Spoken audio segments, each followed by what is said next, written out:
magiliw, pelas ang sinanganan, alam ng puso, sa dibdib mo'y buhay.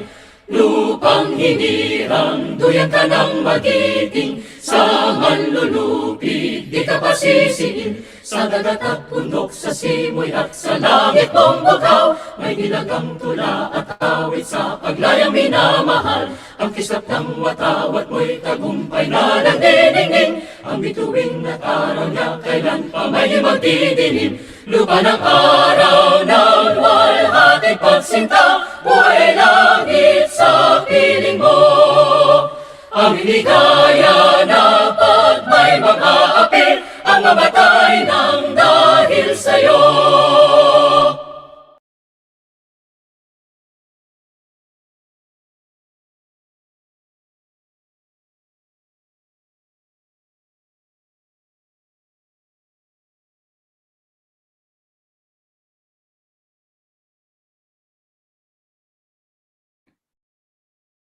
Okay, welcome everyone to this plenary session of the second day of the 2021 UGAT conference.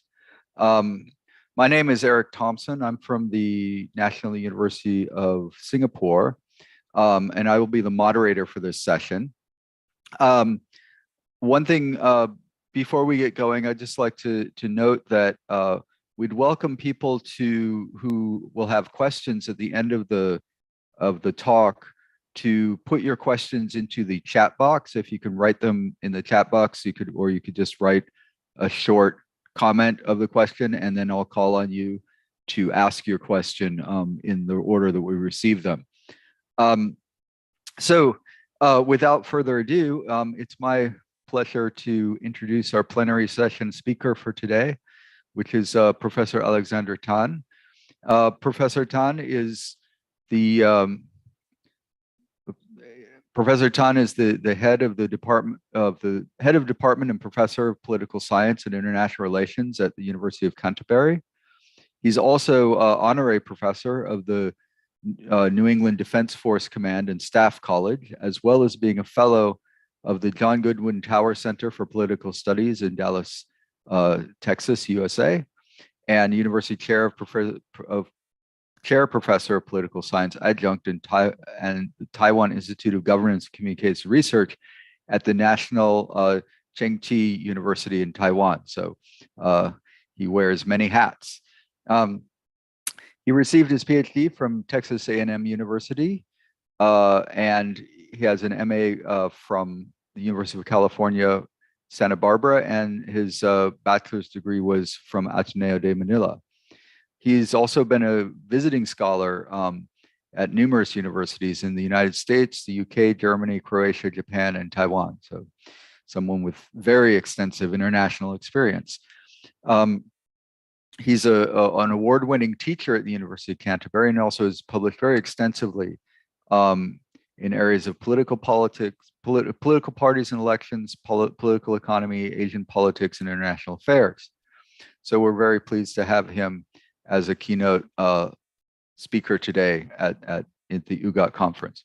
And today he's going to be presenting us with an exploratory study on party polarization in New England and Taiwan. And again, as I hand this over to Professor Tan, I remind you to keep your speakers on mute during the talk, but please do put any questions you have in the chat box, and then we will call on you and have our discussion at the end of the speech. So without further ado, I'll hand it over to Professor Tan.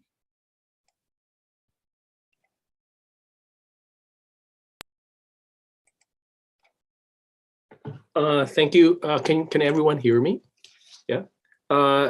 Thank you very much, Eric, for your kind introduction. Magandang umaga sa inyong lahat. I'm Alex Tan, Professor of Political Science dito sa University of Canterbury, Christchurch, New Zealand. Maraming salamat kay Dr. Joe Tondo at sa mga conference conveners natin at sa ating mga kasamahan sa UGAT para sa imbitasyon na maging isang plenary speaker sa inyong 2021 annual conference. Today, my talk is about exploring the perceptions of party polarization in New Zealand and in Taiwan. This is an exploratory study that I'm doing at the moment. And I want to just allow me to share my screen so you can follow my PowerPoint presentation. Okay. Can everyone see that? Okay. All right. Okay, good. All right. What really began this idea of studying polarization is that in Taiwan and in the United States and in most developed democracies, this issue has become a very, very big research topic as such. In an article in New York Times published in 2019, April 2019, titled, "Is America Hopelessly Polarized or Just Allergic to Politics?" The authors reported that as high as 87% of Americans think that political polarization is threatening to the American way of life. Citizens tend to point to the strong partisan camps in Congress and the seeming demise of bipartisanship. This situation is a far cry from what is observed in the 1950s that prompted a committee of party scholars of the American Political Science Association to publish a document titled "Towards a More Responsible Two-Party System." This document laments that American parties do not provide clear and meaningful choices to the voters, especially when compared to its parliamentary counterparts. By the time Robert Harmel and Kenneth Janda published their 1982 book titled "Parties and Their Environment," it seems that the advice of the APSA committee have fallen on deaf ears. Harmel and Janda highlighted the unique situation of American politics, where bipartisan voting, at least in the legislature, is rather nebulous and not as clear-cut as the parliamentary systems as in the UK. Since at least 2006, however, scholars began noticing increasing cohesion in American political parties. As Galston and Nivola in 2006 notes, the US Congress is more polarized ideologically than it was just a generation ago. In the House of Representatives, ideological overlap between the political parties has all but disappeared, and the rise of safe districts with partisan supermajorities has tended to push representatives away from the center. Since the election of Donald Trump in 2016, everyone from the media to academia have noted the unprecedented level of hunkering down between Republicans and Democrats, as well as the voting public. Within the US political science community, a cottage industry sprouted, scrambling to explain the polarization of American politics in two camps. Amongst these excellent research is a common theme, best summed up by Pomper and Wiener's 2014 work, when they suggest that the partisan polarization currently dominating American public life is a serious threat to the long-term political health of the United States. Yet, outside of the US, sticking to your camp is a rather common occurrence and is actually expected of party politicians.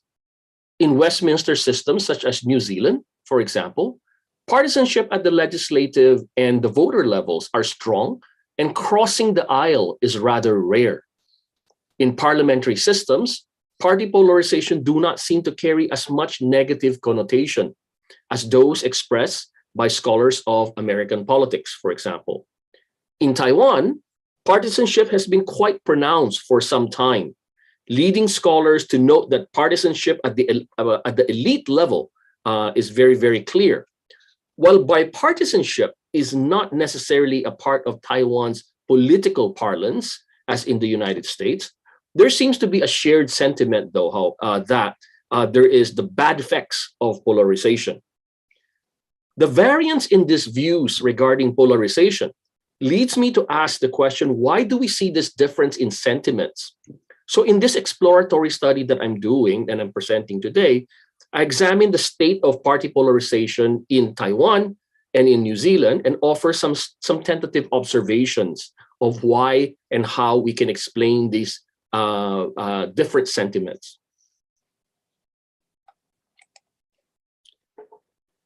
In an earlier work that I'd done in 2019 with several colleagues of mine, we suggested that one defining characteristic of a polarized public is that there is fairly even balance between the supporters of Party A and Party B on most issues.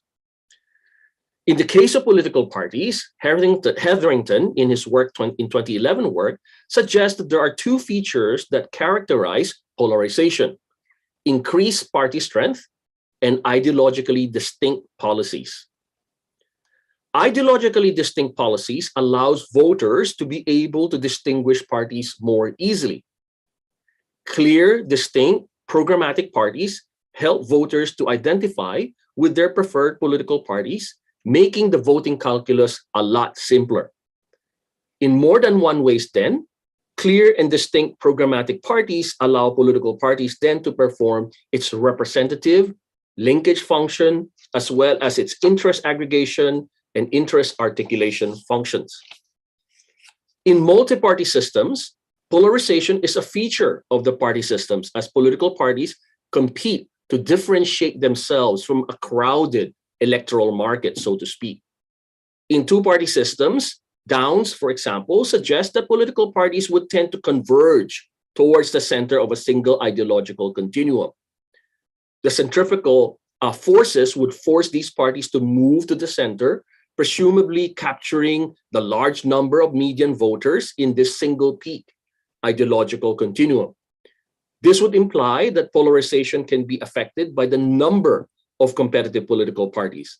And because of this, past studies have used the number of competitive political parties as a surrogate for polarization. As Dalton correctly argues, however, that while the increase in the number of competitive parties may contribute to polarization, it may not necessarily always be so. If we assume two countries, country A and country B, with 4 competitive political parties each, and the parties are arrayed along a single dimension, it could look something like this. Notice that if we refer to figure 1, the two largest parties, C and D of country I, are next to each other in the ideological spectrum, while for country J, the two largest parties, C and D, are much further apart. From this example, we can see that the numbers of parties alone do not provide enough information regarding party polarization. In both cases, countries I and J, there are 4 competitive parties, 2 large parties and 2 smaller ones in the legislature. Yet, in country I, the party system is less polarized than in country J. Although party system fragmentation may be similar for both country I and country J in this case, party polarization is different as the gap between the 2 largest parties, Party C and Party D, is much smaller in country I than in country J. Now let us consider 3 countries, X, Y, and Z, and 2 parties, A and B, each with different placement of the 2 parties as in the figure on the screen. For country X, Party A and B are side by side on the left-right scale. Country Y also has 2 parties that can be described as challenger parties and stacked in the same placement in the same left-right scale. And lastly, country Z has a very clear leftist party and a very clear rightist political party.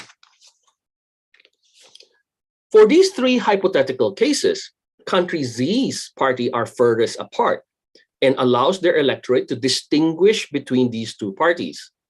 Indeed, we are more likely to claim that party Z, country Z's party system is more polarized than X and Y's. Compare the multi-party systems and the 2-party systems in figure 1 and figure 2. It is important to note that it is not necessarily the number of parties in a party system that leads to polarization, but instead it is the placement of the parties in this ideological continuum. The further apart the political parties are from each other, the more polarized they are. One other dimension that we also need to consider is the distribution of the voters along this ideological space. Dalton notes that the placement of these parties oftentimes mirror the voters' distribution along the continuum. In fact, the size of the political parties along this ideological continuum is a good indication of the proportion of the electorate in the particular spot where these political parties occupy. On the idea of linkage mechanism, the above discussion also implies to who represents the voters. Indeed, in studies on the calculus of voting, the extant literature consistently finds that voters will vote for political parties that are closest to them on an issue or in an ideological position. In terms of distance between the electorate and the political parties, what is observed in a two-party system and a multi-party system will be different. An inspection of these hypothetical cases we have in Figure 1 and Figure 2 above showed that for the multi-party system in Figure 1, the ideological distance between a particular voter and a political party is likely to be smaller, given that there are more political parties in the continuum. So let me just show the Figure 1 again. All right. So the spaces, if all the voters are spread out across these left and right screen, you will see that they will be able to vote for political parties relatively closer to them, right? This seems to be not the case in the case of a two-party system. In contrast, there is a non-trivial proportion of voters whose distance from their so-called closest party could be quite big, could be quite significant. So in terms of these two-party systems, when political parties move away from the example of country X and Y in Figure 2 to country Z's situation, the divergence and consolidation of party positions becomes alarming. Though this alarm is not a sentiment universally shared by multi-party parliamentary systems. So in the case of Taiwan and New Zealand, there also seems to be a variance in the attention paid to the topic of political polarization. I did a very, very cursory survey of these recent publications in New Zealand's main political science journal. And the last 10 years, I've only seen one piece written on polarization. However, in the case of Taiwan, it's a much more consistent topic. So political polarization in Taiwan and New Zealand, by most measures, are relatively high in both of these countries. In the case of New Zealand, polarization does exist in many political and social issues that confront the country, although there is less expression of concern about its consequences. So in sum, polarization can be viewed from various dimensions. We can view polarization by examining the placement of political parties along ideological space and its relation to the number of parties and how fragmented they are. We can view polarization via ideological homogeneity and party cohesion in the legislature. And lastly, we can also view polarization from the viewpoint of the electorate and how they relate to their political parties. So what I'm going to do is I'm going to show different charts right now to compare both Taiwan and New Zealand. As mentioned in the previous section here, polarization is considered quite high in both countries. So, but then the question is, why is it that in Taiwan, they are much more concerned about polarization, while in New Zealand, we don't hear it as much over here in New Zealand? So what I use is, what I did with the data is I used the New Zealand election study data from 2011 to 2017. And I also used the Taiwan election and democratization survey data to show these the various evidence with regards to party polarization in both of these countries. So what I did was simply use what existing measures of polarization, and one of these measures, which I will show right now. One of these measures is what is called the Party Polarization Index. So I won't bore you with the details of this. So what I did was certainly to use this particular formula to calculate the equivalent scores for Taiwan over the years and also for New Zealand over the years as well. And then other two index that I used was what is called the effective number of legislative parties, and also how fragmented the political party system is. So these are just very straightforward data, and fragmentation here is based on legislative seats. And as you can see, the letter S right there stands for the number of seats, the proportion of seats the political parties hold in their parliament.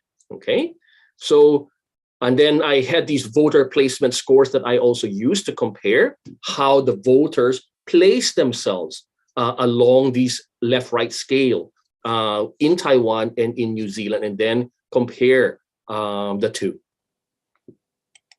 Okay, so what is the status of political polarization in New Zealand and in Taiwan? Why is it that in New Zealand, polarization has raised fewer eyebrows than in Taiwan? Okay, now if we look at table 1, which is the New Zealand data, looking at table 1, we can see that the polarization index for New Zealand has stayed relatively constant, quite high. Okay, there's a bit of dip here and there, but generally stayed quite high. It is important to note that according to Dalton's polarization index, if this polarization index is closer to zero, then there is no polarization. While if PI is closer to 10, then you have extreme polarization. From just for a comparative purpose, the CSES data that is used on party system polarization for modules 1 and 4, for example, the PI scores have as low of 0.10, that's Brazil in 2014, and as high of 5.85, Hungary in 2002. So the average on that data set, on this CSES party system polarization data set, the average is 3.25. Okay, so you can see from these comparative figures, we can infer that the New Zealand numbers on polarization is actually on the high side, above average. Okay, the effective number of political parties, how many political parties, when you weight them, actually are in parliament. Okay, here in New Zealand, it's hovering around the 3. Okay, this is weighted into the size and representation of the political parties. So there could be, in this case, in many of these cases, there are about 5 or 6 parties actually in parliament, but some are very tiny. Okay, so the way this figure is calculated is weighted by the representation, by the number of members in parliament. Okay, so the prevalence of smaller political parties since the adoption of proportional representation here, and the higher effective number of political parties over here, okay, has actually made coalition governments a norm in New Zealand since 1996. Okay, so turning our attention now to, and you can see fragmentation index here is also quite higher. So 0 means no fragmentation. The closer to 1 you are, more fragmented the system is. So, and this is very much affected also by the number of political parties represented in parliament. So the more political parties there are, the more you're going to see this number go high. Okay. Now let's look at the comparative case for the Taiwan. All right, this is the Taiwan data. Okay, so so as you can see here, the numbers are also quite high. And if you look at these numbers on polarization, it's definitely on the high side, right? Taiwan's PI score has stayed close to quite close to 4.0, except for that. Let me remind you again that the average on the data set of the comparative election data set averaged at 3.25 on the polarization. So Taiwan's polarization definitely quite high. This index scores are paired with lower effective number of political parties, closer to 2. Okay, so what this means is that in the Taiwan case, it is more of a 2-party system, right? Much closer to a 2-party system, while in the New Zealand case, it's definitely a multi-party system. Okay, and I just want to show the visual. Remember the visual that I gave on the example wherein you have 2 parties versus when you have a lot of parties, and where voters are placing themselves. And with regards to one way, let me just ad lib here a little bit as well. One way that I think about this issue is that Imagine if you're in a two-party system and you are further apart. Your closest political party, you have to be choosing, some party that, on your side, but still relatively far. So if you go to, one way I think about it is, imagine if you go to a car dealership and there's only 3 colors to choose from, as opposed to 10 colors to choose from, and how a voter has to compromise his or her choice just to get closest to the color that he or she actually wants. Okay, so that's the difference between the multi-party system and the two-party systems.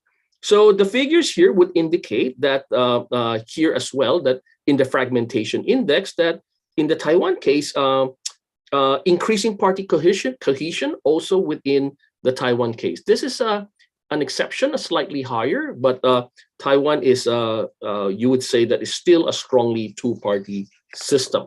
Okay. Let me move on. Okay. Dalton points out, to the extent that political parties are supposed to to be channels of expression that allow citizens to vote their preference, then the party system polarization substantially strengthens this process. That is, a party system polarization can provide a better match between preference and choice for the electorate.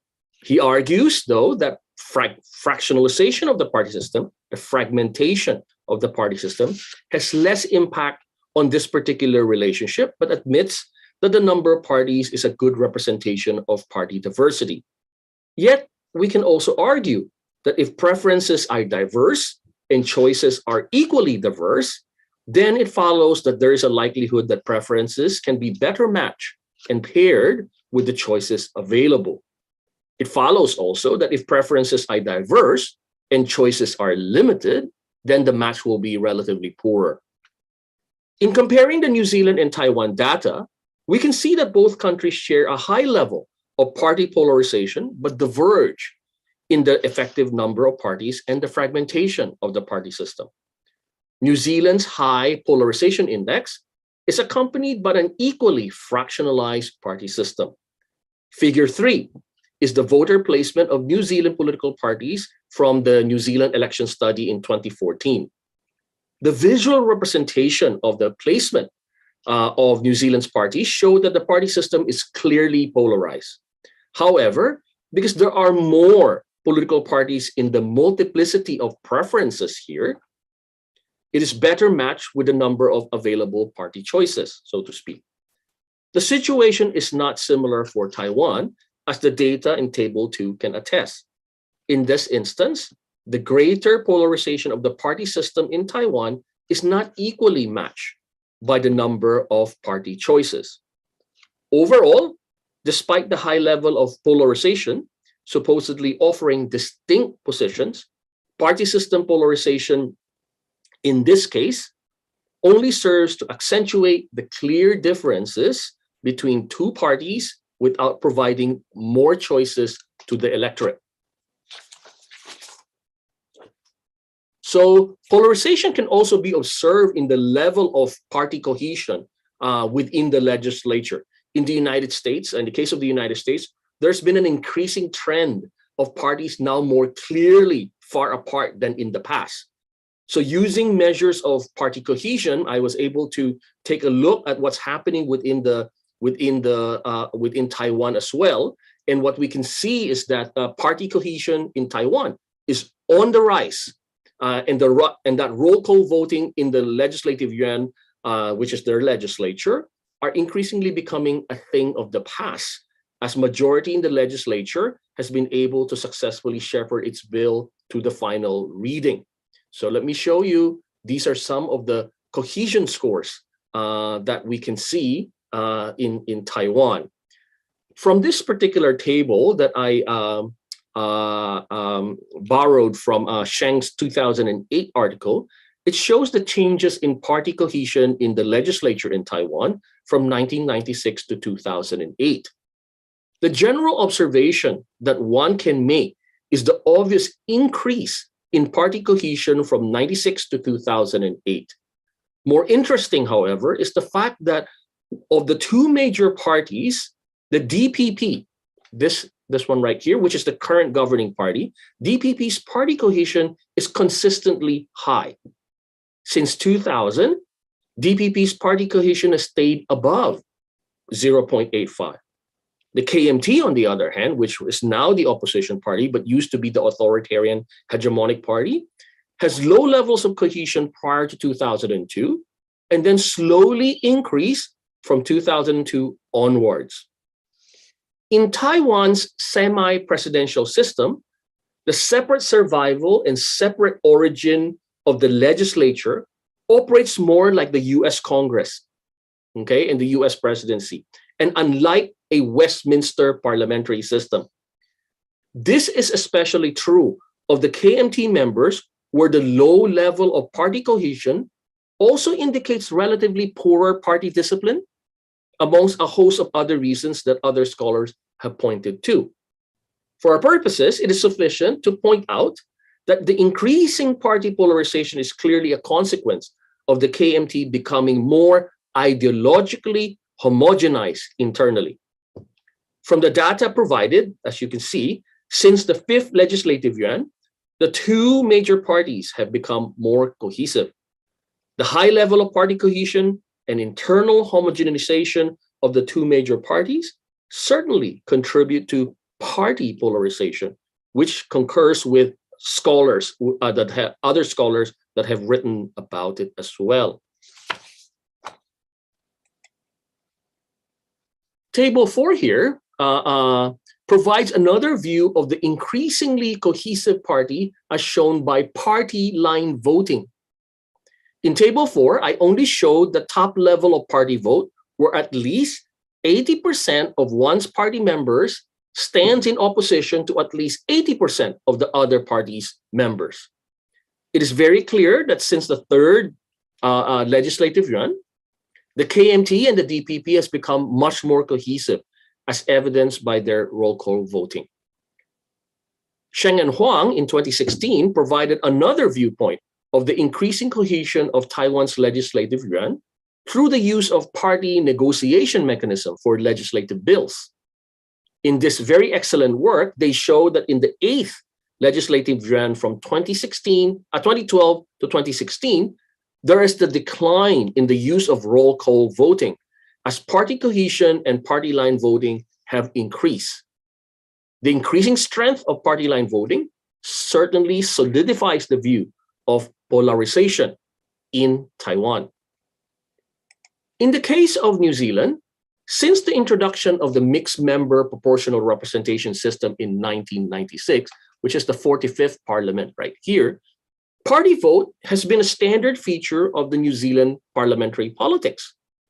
Table 5 shows the number of party votes as opposed to personal votes in the New Zealand House of Representatives. In the New Zealand Parliament, when a party vote is held, the votes are cast as a block by party representatives of the recognized parties in the House of Representatives. A personal vote is cast when the issue is considered a conscience issue, okay? So several conscience issues of late are, for example, the Marriage Equality Act here in New Zealand was part of a conscience vote. A conscience issue as determined by the Speaker of the House. Clearly, in the case of the New Zealand Parliament, party vote is the norm and personal votes are the exception, as shown in Table 5. Since the adoption of the MMP, the mixed member proportional system, beginning the 45th Parliament, the percentage of votes, party votes, is consistently above 96%. And in the case of the 49th parliamentary term, nearly 100%. So in New Zealand, Parliament crossing the aisle to vote with the other party is extremely rare, as evidenced by this above table. Any MP trying to do that will lose their jobs for sure and not be renominated for the next election. The difference between the New Zealand and the Taiwan cases is that legislative party cohesion is a constant and generally accepted feature of the New Zealand parliamentary politics. For Taiwan, party cohesion is not a constant feature of Taiwan's legislative politics. So using the data provided as replicated in Table 4 shows that party cohesion and party voting only became a feature more recently in Taiwan. It's important to note here that even the highest category measure of party cohesion shows an opposition between 90% of the KMT versus 90% of the DPP, which is not exactly equivalent to the party vote in the New Zealand House of Representatives, where party vote means a block vote. All members of parliament voting, or members of parliament of the same party voting together. Okay, so if you notice that prior thing, I'm using 90% party vote, meaning 90% of party A versus 90% of party V, 80% of party A versus 80% of party E. This is still a weaker measure when compared to the New Zealand case, wherein it's everybody votes the same way. As party cohesion and ideological distinctions are accepted feature of New Zealand's political parliamentary landscape, partisan polarization does not carry such a negative stigma as such, which is different from Taiwan's situation.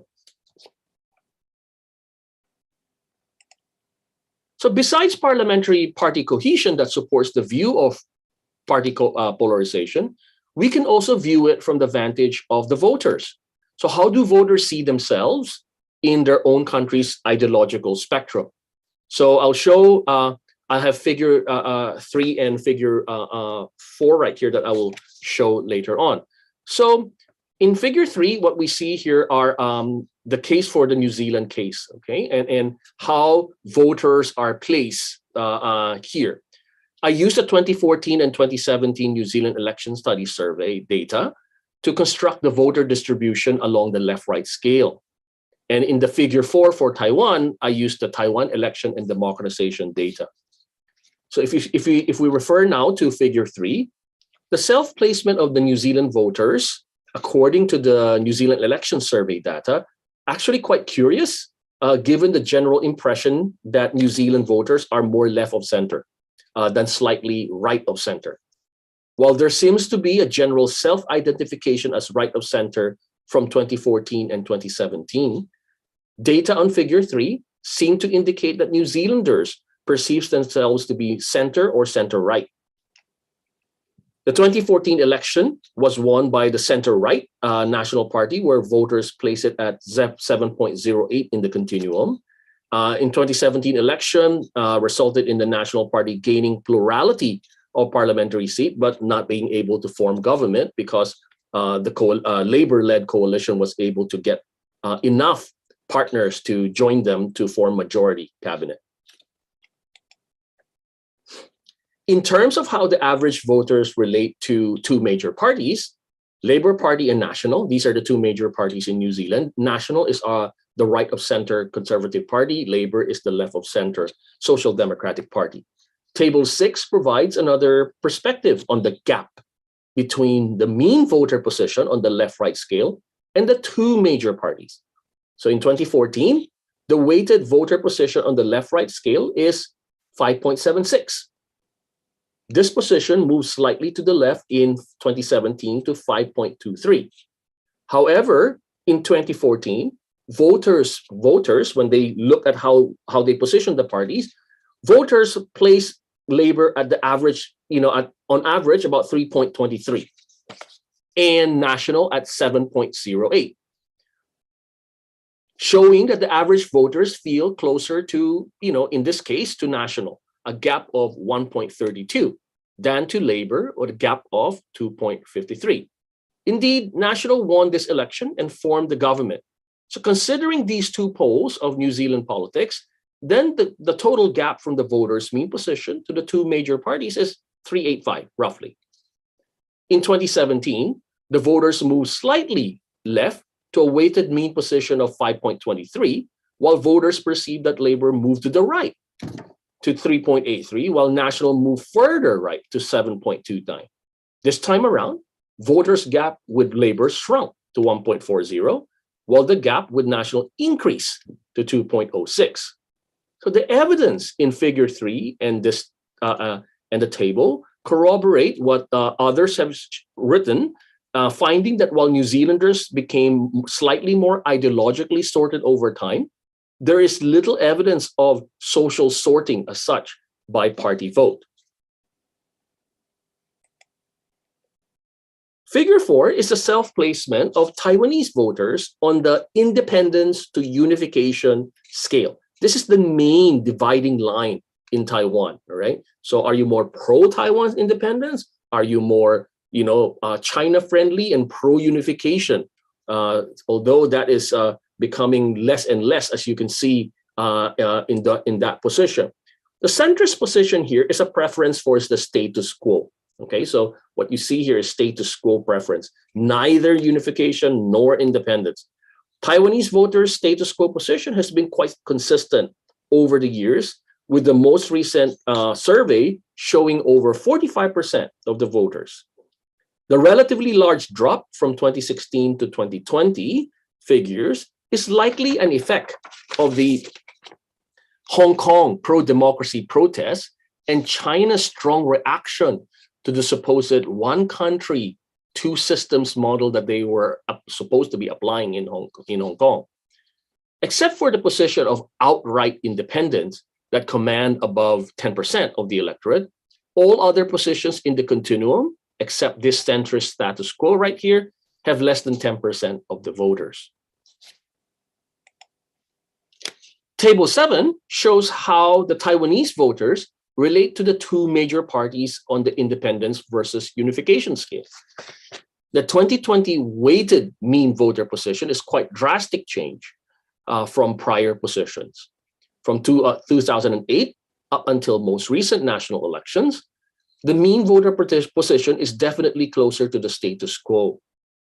As mentioned earlier, the 2020 voter position may have been affected by the Hong Kong protests, events in Hong Kong and China. And looking at that gap between the voter position and party position, it is clear in this table that the DPP and voters gap has been decreasing over time. The 2020 figures show that such a large gap between how voters relate to the DPP and the KMT, with the voters being a lot closer to the Democratic Progressive Party than to the KMT. The KMT has lost 2 consecutive presidential and legislative elections in 2016 and in 2020. Yet, KMT is still the second largest party in parliament. So just looking at the two major parties, the gap from the electorate position to the two major parties have remained consistently high. In 2008, the combined gap was 5.24 and dropped in 2012 and 2016, only to increase again in 2020. So comparing the data, the New Zealand data, and the Taiwan data on Table 6 and Table 7 provide interesting observations here. In terms of the electorate's perception of the two major parties in their respective party systems, Taiwanese voters viewed their two major parties are farther apart, while New Zealand voters viewed their two large parties as closer to them. With the absence of credible party choices, polarization becomes amplified. So in this section, we compared New Zealand and Taiwan on various features of party polarization. The data presented clearly support the view of high levels of party system polarization for both countries. Yet there are nuanced differences.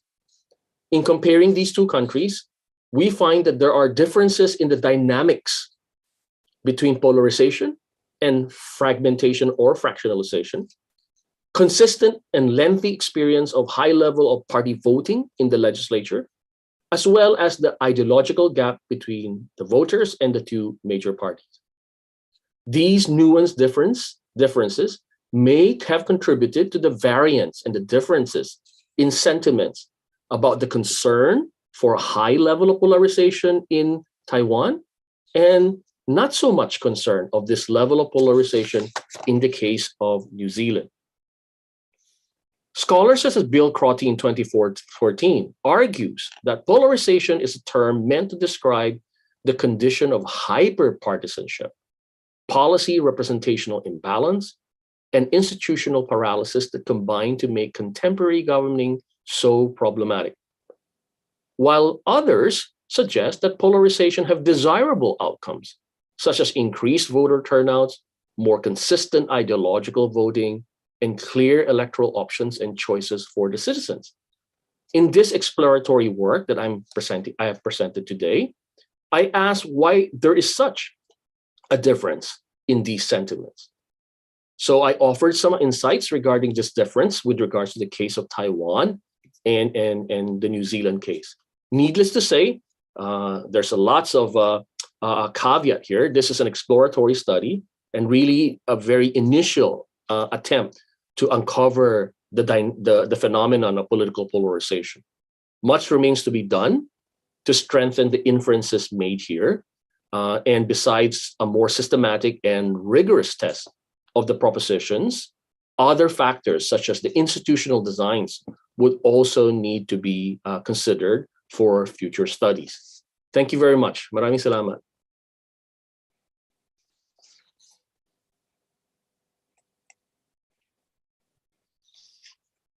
Okay, thank you very much, Professor Tan. A very interesting talk about party polarization, and certainly an issue that's, I think, of great significance across many different countries in the world. I'd like to ask for, we have about half an hour, a little over, to have a question and answer and open discussion about the talk. Again, I'd like to ask people, suggest that you maybe put questions in the comments. You can also, if you prefer, you can use the reaction hand raising emoji, if there is one. Yeah. And I'll try to call on people in order. So we have, let's see, maybe we have a question from Joshua. Joshua, would you like to come on screen and ask your question? You've sort of written it out here, but maybe you could ask it verbally.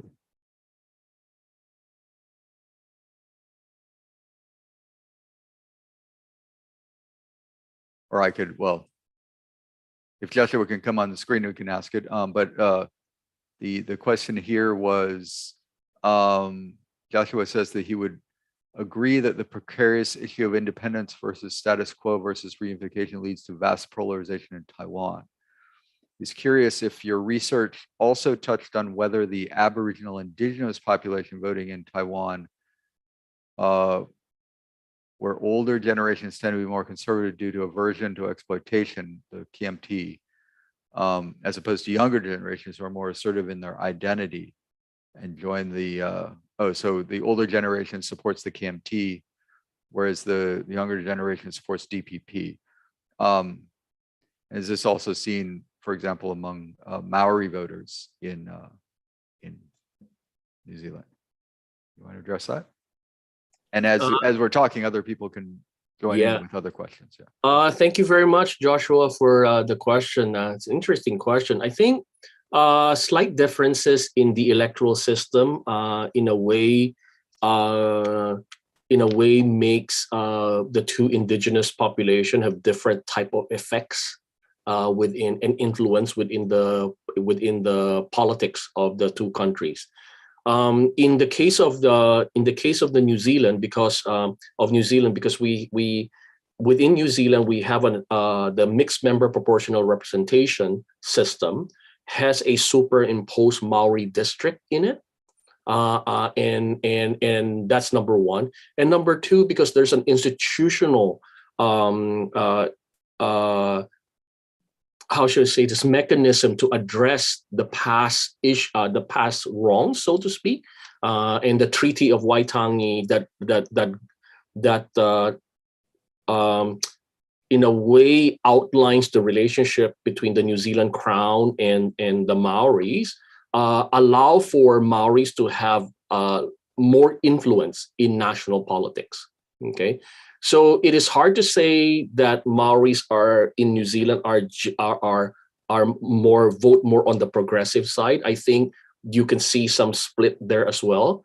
But the Maoris do have a benefit of have the benefit of having their own political party in their own superimposed what do you call this, electoral district. So definitely you see that. In the Taiwan case, I agree with you.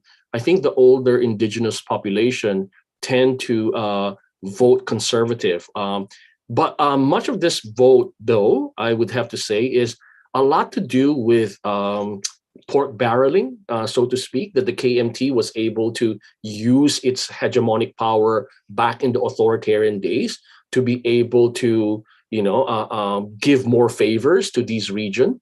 It's a carrot and stick approach.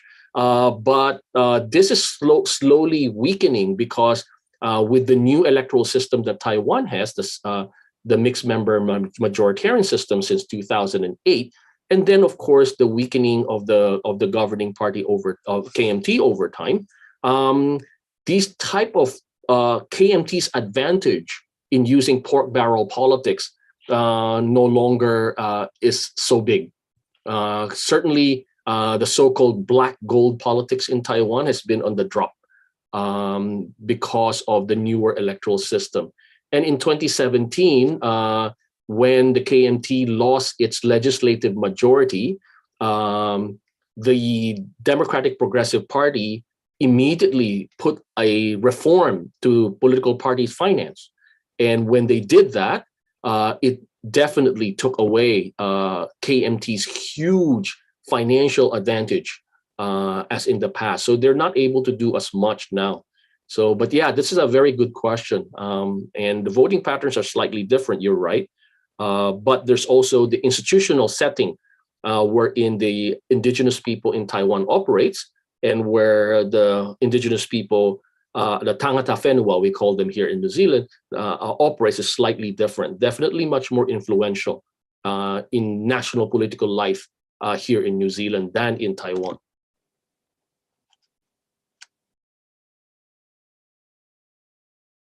Yeah, thank you. That's a really good, really detailed question. Are there other? I have a question. Yes, go ahead. Yeah. I have a question. Okay, let me. Salamat, Dr. Tan, sa lecture mo.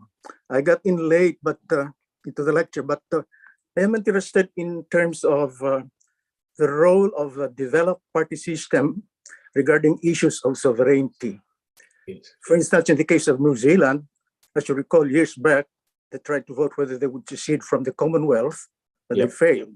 And then the issue of Taiwan's relationship to mainland China. How important is the role of party system in these issues? In my view, as a political science, thank you for the question. Maraming salamat. In my view, the role of a party system is particularly important because in a way, the party system should be able to reflect the prevailing social divides in the country. So, as a case in point, in the Taiwan case, as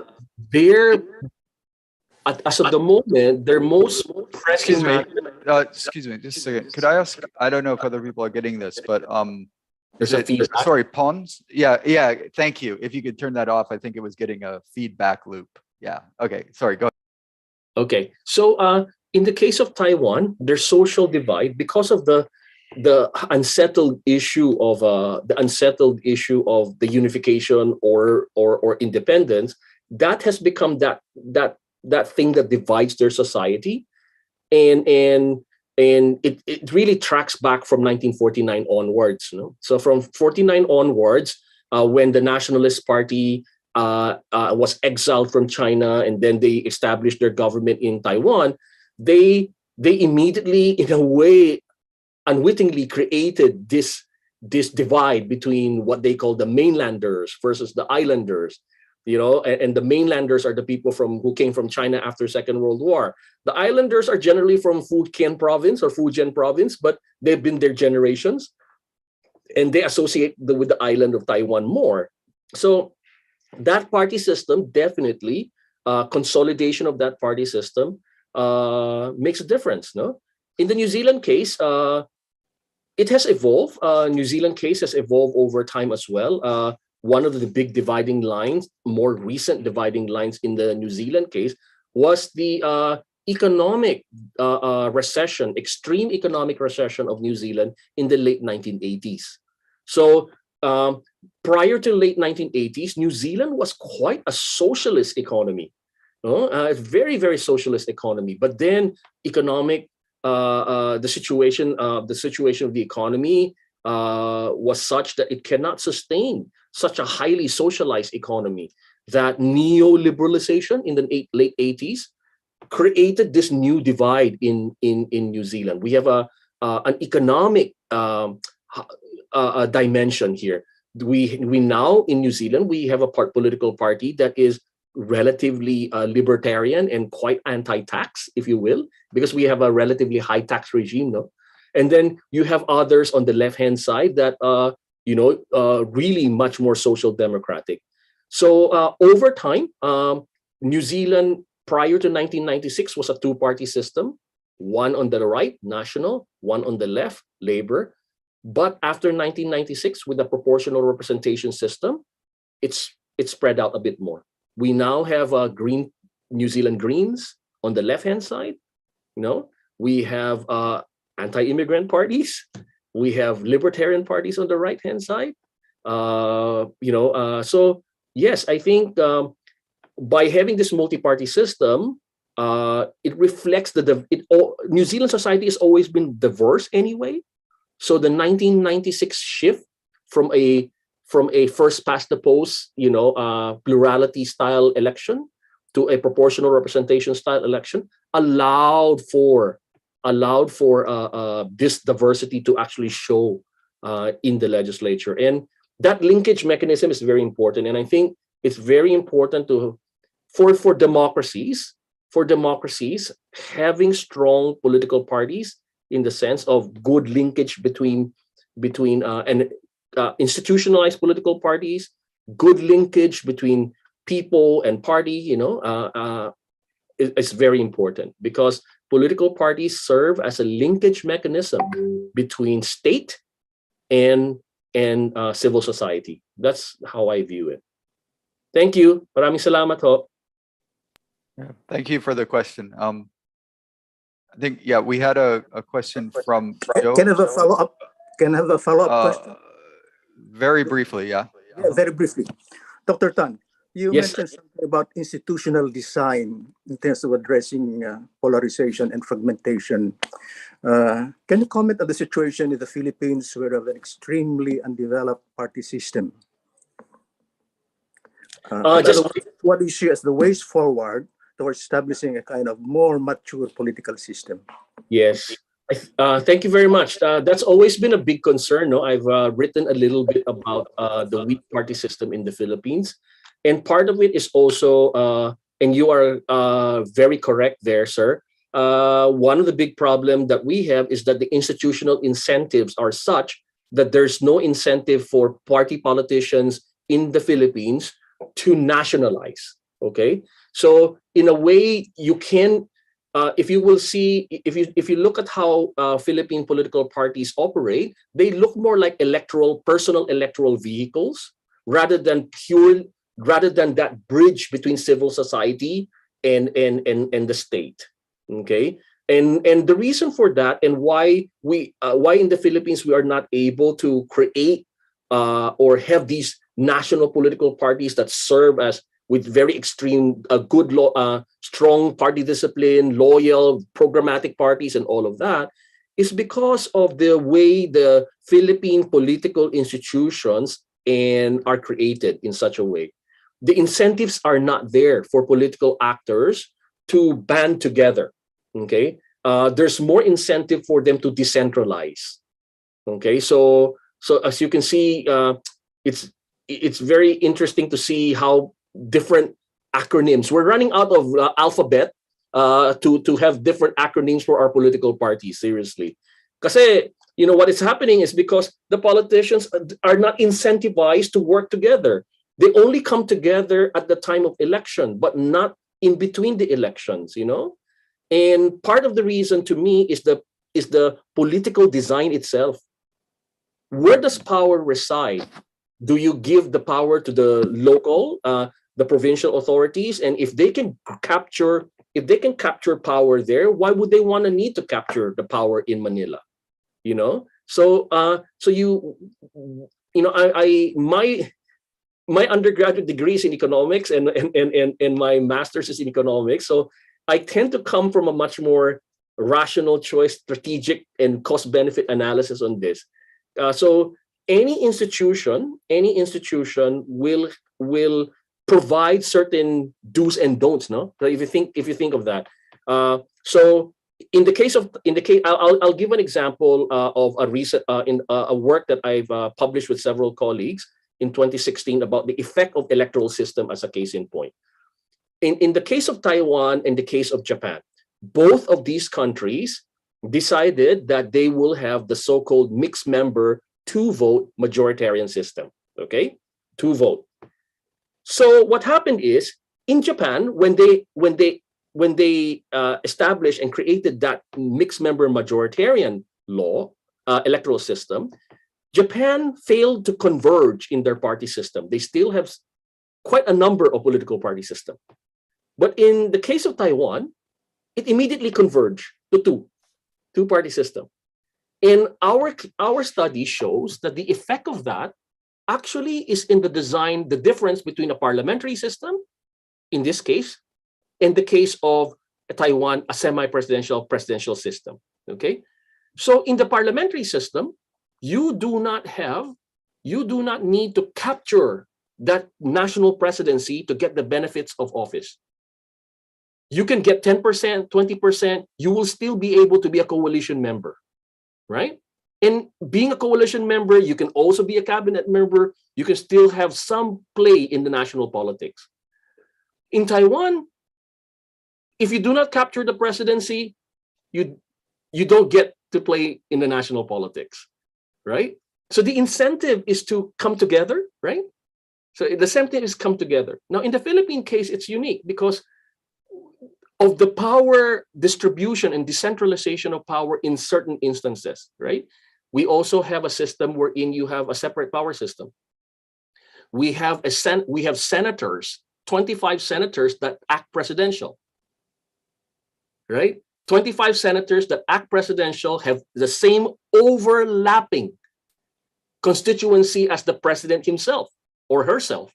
So what's the incentive of the senators to work with the president when the president, once he started his work, is already automatically lame duck, right? So I mean, there's many of these that I think what we could have done is to actually do some experiments and see how people react on various incentives to be able to design a proper system for the Philippines. Of course, this is, again, I still need to do more research on this. This is just now, I'm just opining now. So, but it's long-term observation as well, and kind of concerned about party development. Because in my view, we can see that countries that tend to have stronger party system provide a much more stable platform for political, social, and economic development. That's my view. Salamat ho. Thank you. Yeah, we have quite a number of other questions in the chat here. I think Joe Tondo do you have a question you want to ask? Also, for those of you who have put up your hand, sometimes the hands go up and then they come down and it's hard to keep track. If you could maybe, even if you don't want to write your question out, if you could just put in the chat really quickly, just that you have a question, that's a little easier for me to see. Okay, go ahead. Okay, my question to Dr. Alex. There is a vast difference within the multi-party and two-party systems. How do this figure in terms of majority rule, like, 50% plus one? Since most parties never get the majority. And I think this is part of the problem here in the Philippines. No? Most parties, after the Court Constitution and the multi-party system allowed, a lot of parties, to join the fray in terms of elections, the divisions actually work for regional lords. You know what I mean? You only capture a little bit of the vote. Like, for example, in the case of Ramos, I think it was 25%. And Arab actually got better. I think he got 35%, but still way, way below the 50% plus one required for a majority governance.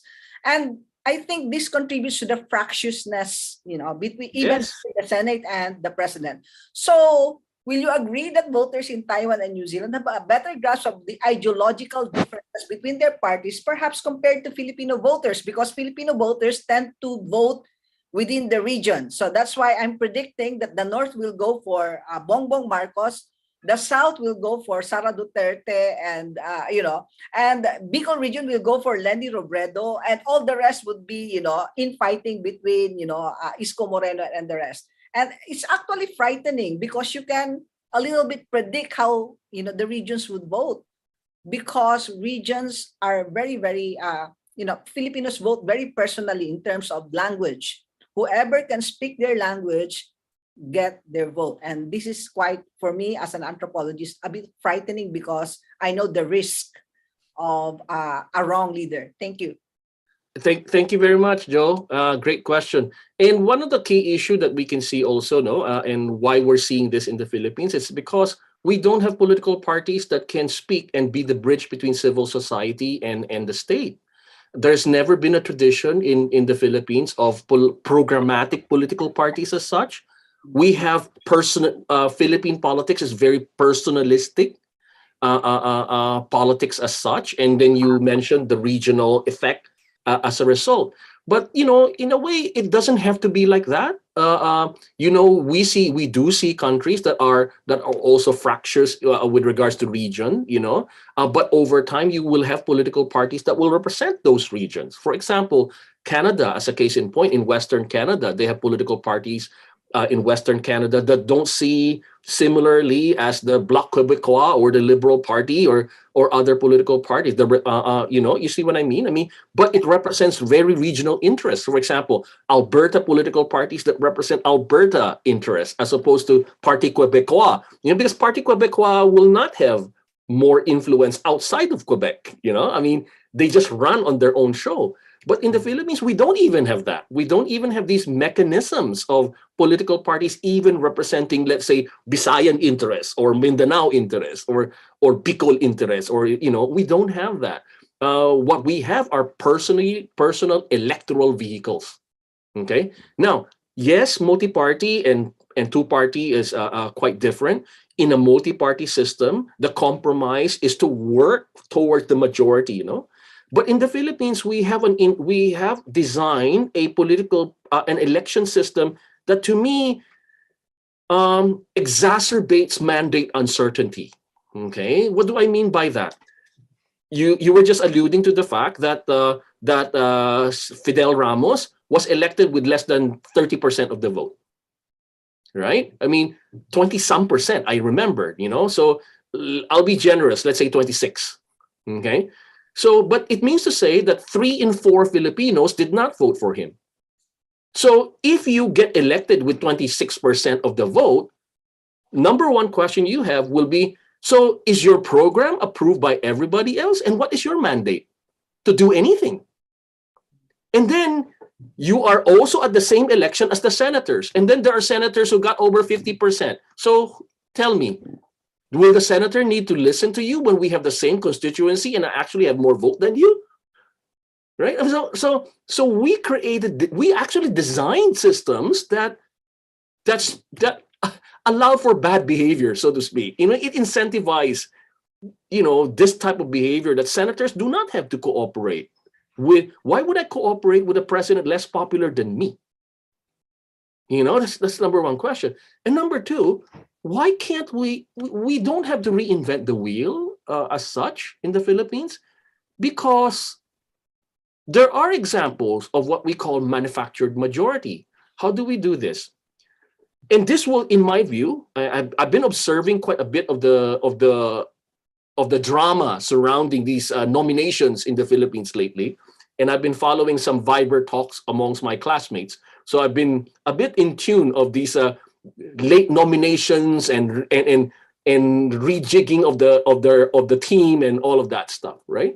But we can do away with many of that if, for example, in the Philippines, we follow the French system. How? It doesn't matter how many people elect in the first round. If you do not get 50 plus 1, the first 2 goes on a runoff. So we have 2 rounds, right? So this way, it will prevent all the drama ahead of coming in late to break up the prevailing coalitions. And, I mean, Philippine presidential nomination politics looks like, what we play in kindergarten, these musical chairs. When the music stops, who gets the seat, kind of like that. But I think we can prevent that if we just simply say, if nobody gets a majority in the first round, then the first 2 the first candidate, the leading candidate and the second leading candidate, they will have to have a runoff. The French system, we don't need to invent anything new because there are systems all over the world. We just have to invent the best practice. And one thing we need to do, and Joe, you alluded to this, for democracy to work, it definitely has to be majority rule. And it strengthens the mandate of the elected person if he or she has majority. If he doesn't, then the problem of mandate uncertainty does come, right? I mean, this is a serious problem. So in the case of multi-party system in New Zealand, wherein we're parliamentary, you cannot be prime minister if you do not form majority. So your party may not have the majority, but you can ask a lot of other friends of yours to come together and you form majority. So you still have to be majority, right? And the 2 sides compromising and negotiating, that's where the constraints, what we call in political science, we call them credible commitments and credible constraints, right? So you need to create that going forward. Otherwise, any politician and any leader of a country can be like bandits. They can do whatever they want without any constraint. I hope I answered that. Thank you, Joe. Thank you. Thank you. Alex.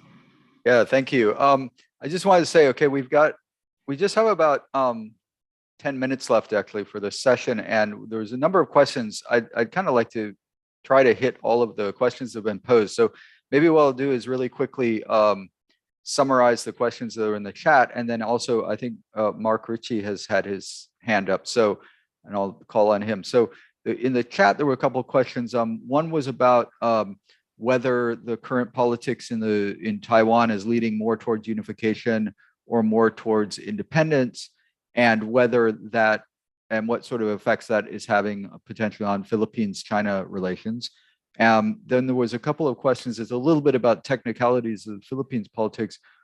The first one, I'm sorry, Fernando, if I don't get this quite right, but it's about whether whether a political party of the Philippines should require its members to pay according to their ability to pay, and that would be a way for political parties to not depend on patronage by powerful figures.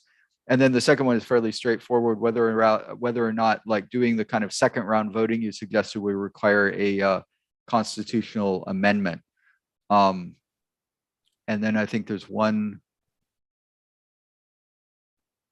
Anyway, I think this has to do with what would be required constitutionally to change the voting. So Eric, those were, yeah. Eric, if you mind, if you just go through it really, really quickly And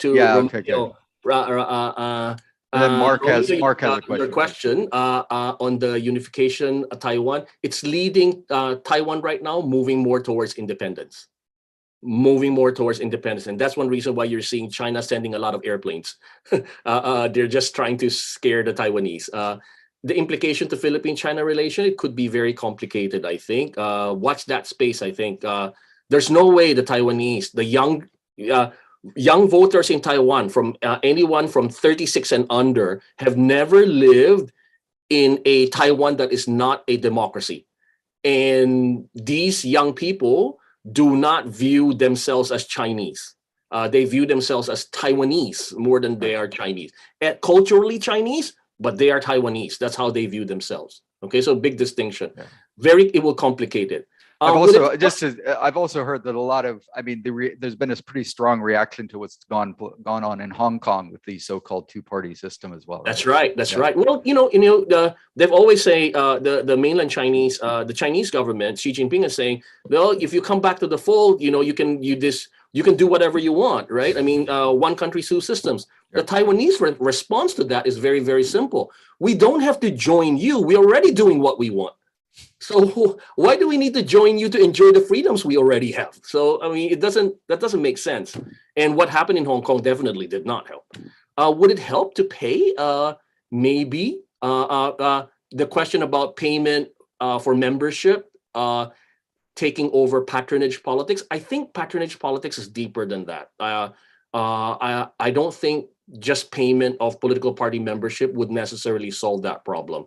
That is a economic structural issue that we have to deal with in the Philippines. And the way a good work by, actually a nice work to study on that is Lynn White's book on political booms. Would be quite interesting to read on that. How can we, do we need constitutional amendment? Maybe, it could be, but may not necessarily be so. Doing so-called game that you mentioned, Dr. Ali, isn't mentioned in the Constitution, so we have a problem with it. This is probably the reason why the solution that most politicians is to change the provision. That could be. That's Peter's questions. Yeah, that definitely could be. I think the thing about constitutions are nice, okay? But constitutions serve sometimes as an extreme constraint and restraint on ability to change, okay? In the case of New Zealand does not have a written constitution, okay? They have certain laws that have constitutional, what do you call this, stature, but they're not such a constraint, so to speak, as in the case of the American style constitution, as in the case of the Philippine constitution as such. But I do agree that, when that 86 constitution was done, 86 constitution, right? Yeah, 86 constitution was done. Much of the thinking is still following the American style constitution. I think there are other ways we can think of, in the Philippines anyway, certainly, there are other ways that I think we can think of organizing politics that can allow for diversity of region, to recognize the true diversity that we actually have in the Philippines, And there's one, Mark. I think Mark Ritchie had his hand up, so maybe this might be our last question given the time. But Mark, could you ask your question? Yes, thank you, Mr. Eric. My question goes like this, sir. How do historical memory and media culture impact or factor in polarities brought about by the political parties in Taiwan and in New Zealand? I'm just asking this question because, for example, Eric Chu, who is the new leader of the Kuomintang party in Taiwan, Yep. He is thinking of rebranding the party, because especially that the independence movement is really strong there. So he wants to rebrand Kuomintang into something closer to that, but not compromising the wish of regaining the mainland again. So I'm curious about that. And because New Zealand's parties are also defined by their economic history, right? So could you comment on this? How do historical memory and media culture impact polarities? Thank you. Thank you, Mark, for your question. Certainly, historical economic history has certainly defined it because economic history created these divisions in society, so to speak. The haves and the have-nots, the workers and labor and worker on one side, the bourgeois on the other side. So historically, that has always happened. So in political parties that are able to capture, and entrepreneurial politicians are able to understand how countries can, how society has divided and take advantage to represent these interests, so to speak. So yes, history and historical memory definitely is. In the Taiwan case, historical memory of the Japanese colonization as a case in point, the KMT coming to Taiwan and becoming overlords of Taiwan and establishing an authoritarian system and white terror and all of that has certainly created bad blood, right? I mean, these are memories deep among the islander people in Taiwan. The media is more recent, certainly. I think it's a much more recent thing, and social media even more so creates these different bubbles and echo chambers, so to speak, that create different markets. With regards to Eric Chu's trying to rebrand the KMT, I don't know. I mean, can you change? Can you put a new cloth to a crocodile and not call it crocodile? You know, I doubt if that rebranding will be a success, because what the KMT fails to understand is that the Taiwanese identity has gone to a point wherein they do not even identify with China anymore. But if they still hold on to that concept that, yeah, we still want to be that big, we still want to be part of that bigger China, then they will lose these voters. These voters, you know, 1895 is when Taiwan was cut off by the Qing dynasty and given to Japan as a war reparation for the Sino-Japanese War in the Treaty of Shimonoseki. That is over 100 years ago already, you know, and we're working towards 130, 150 years, and historically, Taiwan is a peripheral part of the Chinese Empire.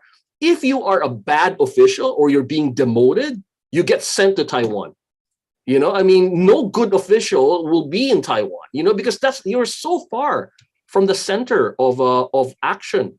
But the problem of Taiwan, and this is part of the memory as well, is the creation of these identities was actually created post Second World War, when the KMT came and re-emphasized to the Taiwanese locals that we are mainlanders, you are Taiwanese, we don't necessarily trust you. They had these white terror, and they killed off the intellectuals during that time. All these were memories that are bad blood deep in some families, because there are families who actually lost their loved ones under KMT hand, you know, and they are the one who will never vote for the KMT. It doesn't matter how many gowns they change. They're still a crocodile as far as I am concerned.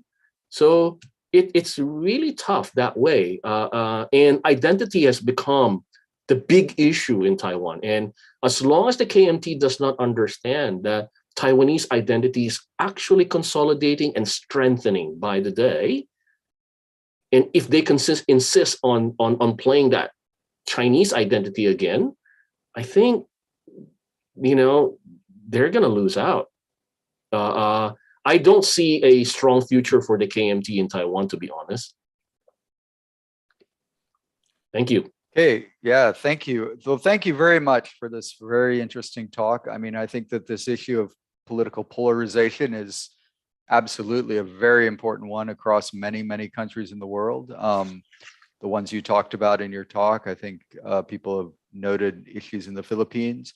Not so much here in Singapore. PAP's got things pretty locked down. Although I would say it is an issue in places like Singapore, insofar as the more that places like the United States or elsewhere look disastrously polarized, the more the rhetoric is, why would we want that? Why would we want open electoral, you know, sort of systems if they're just going to be, you know, so contentious and dysfunctional, right? So I think it's a great issue, and thank you so much for your talk, and thanks for all the engagement on it. I think we're going to have to wrap things up, because I guess the next sessions will start around 10:30. Before we do, yeah, we'll have this presentation of a certificate for Professor Tan. So whoever's in charge of this, do you want to? Is it Ido?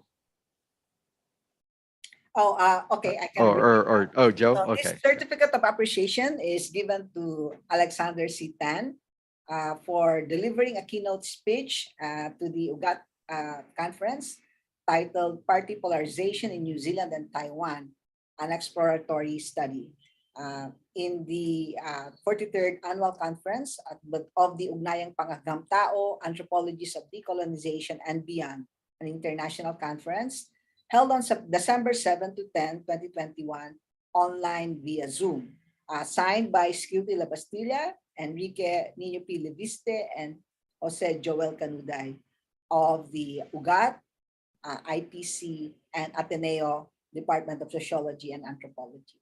Thank you very much, Dr. Tan, and I hope to keep in touch with you in the future. Thank you very much for everyone, for Eric, for moderating this panel. Joe and all the UGAT colleagues for inviting me to give this talk. Nung tinawagan mo ako for this invitation, I was saying, what do I do for an anthropology conference? I was worried about being a political scientist, a fish out of water. Pero maraming salamat sa inyong lahat, and thank you for all your questions. Please feel free to stay in touch with me, and if you happen to come by this way in the end of the world, or shall we call Middle Earth, please do not hesitate to say to come by campus and say hello. Maraming salamat again, and all the best to your 2021 annual conference. Thank you. Maraming salamat. Ingat kayong lahat. Okay, thank you. And I hope everybody will stick around for further sessions throughout the next couple of days. I think there's a lot of interesting things on the program. So thank you very much. Yeah. Bye.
Aiden, ikaw ba yung magre-record nito? Recording na po, ma'am. Okay, thank you.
Good morning, everyone. We are about to formally begin with this parallel session. But before that, let me first introduce to you myself. I am Marianne Mae I from Camarines Norte State College, Bicol Region, Philippines. And to all our participants and presenters right here, welcome to our session. This session will focus on diasporic faiths, mobile identities, and patriotic sentiments, the becoming of Christian Filipinos. So once again, welcome everyone. At this moment, let me now introduce to you our first presenter. Our first presenter is Dr. Fernando Nakpil Zalcita, and he is from Ateneo de Manila University. His paper is titled, Could Isabelo Show Us the Way? Integrating Nationalism with Christianity and Austronesian Religion. So ladies and gentlemen, let us all welcome our first presenter, Dr. Fernando Nakpil Salcita. Good morning, sir. Good morning to you all. Maraming salamat sa introduction. Okay, I will share my screen now.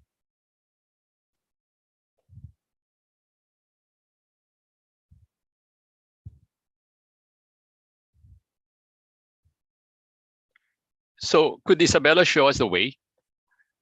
It's very interesting because it tried to reconcile Christianity with indigenous religion and with nationalism. Nationalism is actually more than patriotism. Nationalism is rather abstract. It's a narrative, according to Renan and Benedict Anderson, that emerged only in the late 18th century. It remains very popular today. It proposes that people within a circumscribed territory all share a common past, a common set of values, and a common destiny, despite differences in language, race, social class, and religion. Very abstract. In contrast, patriotism is more local, it's more concrete.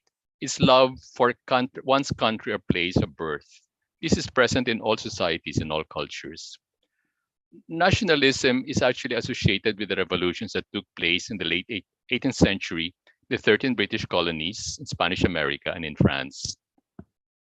Previously, the legitimacy of a state came from the greatness of its monarch. The monarch was supposed to be semi-divine. He led and the people followed. However, the triumph of democracy in revolutionary France introduced the idea that the legitimacy of the state springs from the people who rule through their representatives. The people equals the nation. Now, the big question is, what is the value that we Filipinos share as a people? You often hear communalism, we help anyone in need. But the question is, at what level does this communalism occur? Is it the kin group, the city, the entire nation? If you're communal at all levels, why are corruption and nepotism so widespread? Is this simply because of Spanish colonialism? The problem is this image of a communal value transcending kin locality and class is contradicted actually by missionary reports from the 17th century down to the 1789 revolution, 1789 separation. Moreover, you have ethnographies of upland communities in the early 20th century by American anthropologists. They both point to bloody conflicts between hamlets in the uplands and to the cost of stranger slaying. In his overview of Austronesian religions, Julian Baldick identifies three features. It's notable that headhunting is associated both with mortuary rituals and with agrarian rituals. He made use of ethnographic studies in the Philippines for the Philippine section. So the two questions I raise are these. Should we create a national narrative that acknowledges the contribution of two conflicting narratives, the Christian and the indigenous? Granting that we should, how do we create a narrative that will not glorify domination by external forces? So I think we have, it's important to realize that efforts to foster the value of communal sharing togetherness flounder for continually blaming an external force, foreign domination, instead of examining factors in our cultural milieu that cause division. It's very interesting that according to the research by De Rosaldos, and also by the Taiwanese anthropologist Xu Yan, Ilongots gave up stranger slaughter, they say, because of the they tired of the obligation to do so when a kin died. So they turned to Christianity in its evangelical form. So Christianity enabled them actually to create the value of solidarity among peoples, transcending locality and kin. And it's noticeable that every year, it is precisely Christian events like Christmas and the fiesta when we renew and celebrate ties not only with our family and friends, but even with mere acquaintances.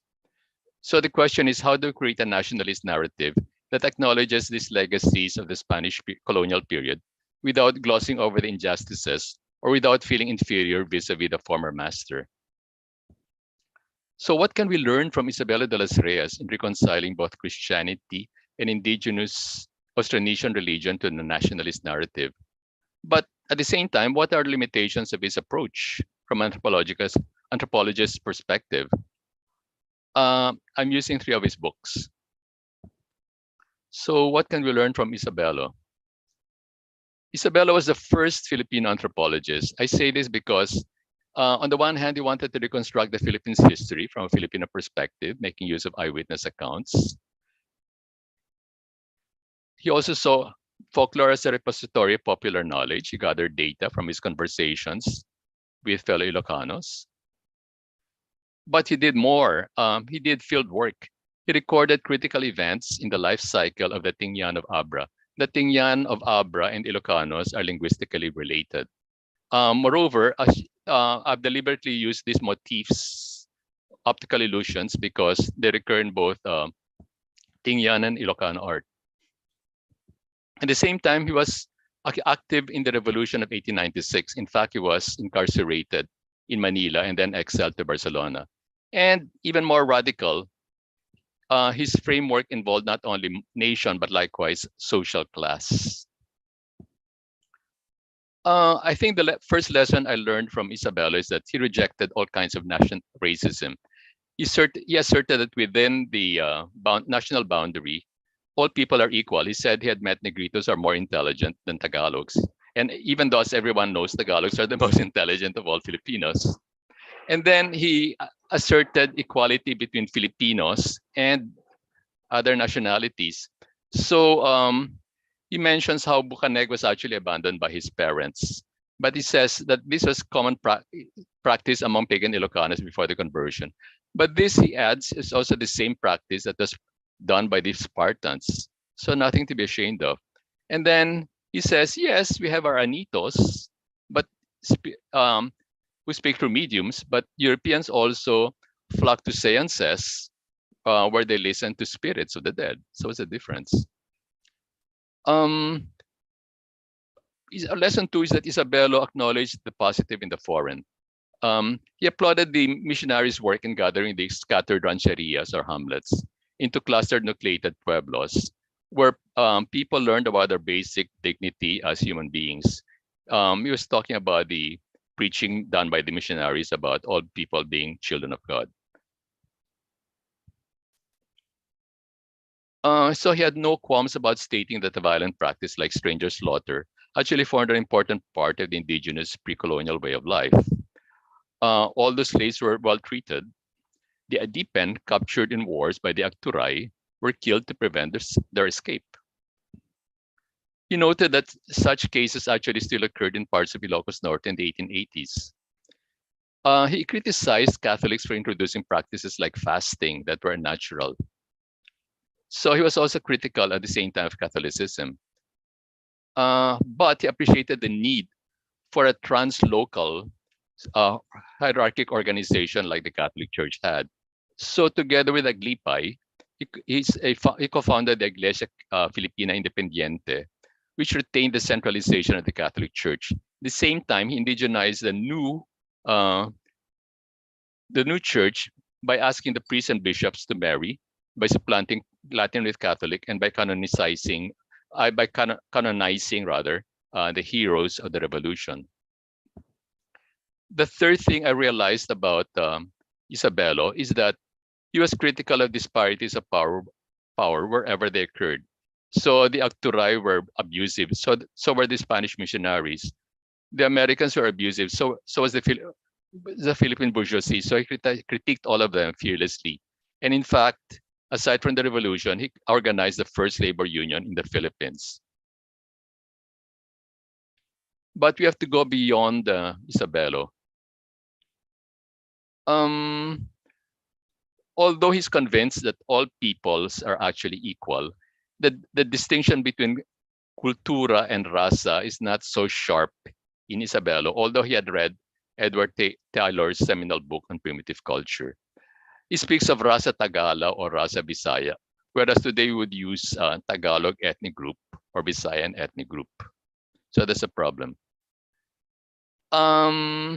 It turns to Edward Tyler because Tyler used cultural evolution as a frame. I guess this was important at that time to fight racism because Tyler showed that all human beings had the same mental capacity and underwent the same mental process from simple to complex. So religious thought evolves from animism to polytheism to monotheism. The problem, though, is how do you explain why Philippine religion was the way it was at that time when the Spaniards came? How they explain the specificity? Isabella de los Reyes is not able to do this. In fact, what it tries to show is that actually the early Filipinos were actually monotheists already, which is problematic. So it's not able to understand either stranger slaughter. I think the big problem is that although he does field work, he doesn't really use an emic approach, which Edward Dozier, Michel Rosaldo, and Xu Yang did in the late 20th century. They interviewed, in the case of the Dozier, Ilong Kalingas, in the case of Rosaldo and Xu Yang, they interviewed the Ilongots and found out that the act of beheading actually releases the body's energy while focusing the powers of the mind. Socially, the slayer becomes fully accepted to the world of the adults, his father and the other elders. So this insight makes this rite de passage humanly understandable. So here's my conclusion. Because the international order uses the nation state as the basic unit of sovereignty, nationalism cannot be passé. Postmodernists caution against the use of grand narratives because indeed, such grand narratives can divide and exclude. They can become static. However, I still agree that there is need to foster a sense of solidarity within the huge organization that is a nation state. So therefore, I believe a nationalist narrative should bring together both shared identity and divergences. It should be an identity in difference. Too much emphasis on how different we Filipinos today are from our ancestors before the conversion and invasion breeds alienation. We will not be able to connect with our ancestors. Moreover, too much emphasis on differences can make minority ethnic groups seem exotic to the majority. On the other hand, too much emphasis on similarity breeds complacency. The a priori that we have always had feelings of solidarity that transcend our circle of kin keeps us from understanding the behavior of those whose sense of solidarity remains skin-centered. Now, some features of Isabella's works embody an identity in difference because in his Historia de Ilocos, he details the abuses of the governing Ilocano Acturay before the Spanish colonial period. At the same time, he welcomes the missionary effort in gathering together scattered hamlets into pueblos, where the baptized learned they had the basic dignity as children of God. However, his Religión de Antigua de los Filipinos overemphasizes the similarity of identity. He says that indigenous religion centered on the Anito. At the same time, he claims that this religion is monotheistic and ultimately shared the same principles as Christianity. So therefore, what is it that Christianity can offer? Not clear at all. So my conclusion is this: to develop a viable nationalist narrative, we have to acknowledge similarities between us and our ancestors, as well as differences between ethnic groups. A similarity that is posited immediately without mediation is very superficial. It hinders the mutual understanding that the nationalist narrative should foster. Thank you.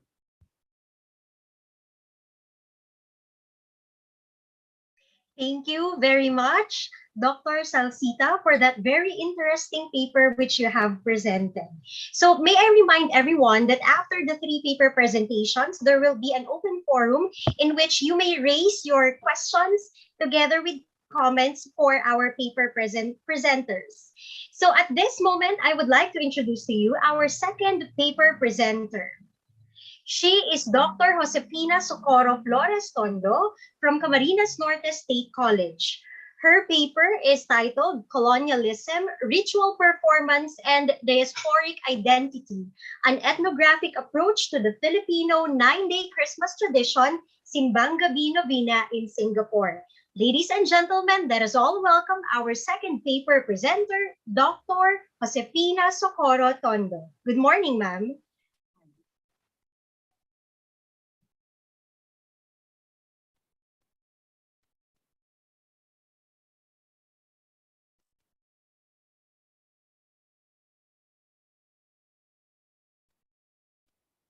Good day, I'm Joe Tondo from CNSC, and the title of my paper is Colonialism, Ritual Performance, and Diasporic Identity, an ethnographic approach to the Filipino 9-day Christmas tradition Simbang Gabi Novena in Singapore.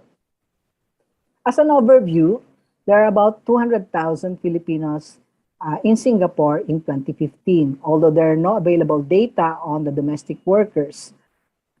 Filipinos in Singapore rank 10th in the distribution of Filipinos overseas. This presentation, through an ethnographic approach, examines the significance of the Filipino Christmas tradition ritual of Simbang Gabi to the processual construction and sustenance of the Filipino diasporic identity in Singapore and the role of seasonal religious rituals such as Simbang Gabi among Filipino migrants. According to Hage, of all the disciplines deployed in studying globalization, migration, and mobility, none are better equipped to capture the complexities of such social realities than an ethnographic analysis. But ethnography is not a historical narrative. According to Cohen, in the hurdy-burdy of social life, events are not so neatly ordered. Their causal arrangement is the product of analysis rather than of history itself. It is the observers, the construction, and reconstruction of social process. The ethnographic approach puts into view relevant cultural strands of Filipino migrant experiences, not as constituted by disparate, fragmented experiences, but rather as a tapestry of woven symbols and meanings that shape migrant diasporic life in Singapore, even as they themselves continuously shape their own experiences. I take into cognizance Keir's assertion and cautionary advice that the majority of people do not live in a world religious symbols formulate all the time, but only in particular moments.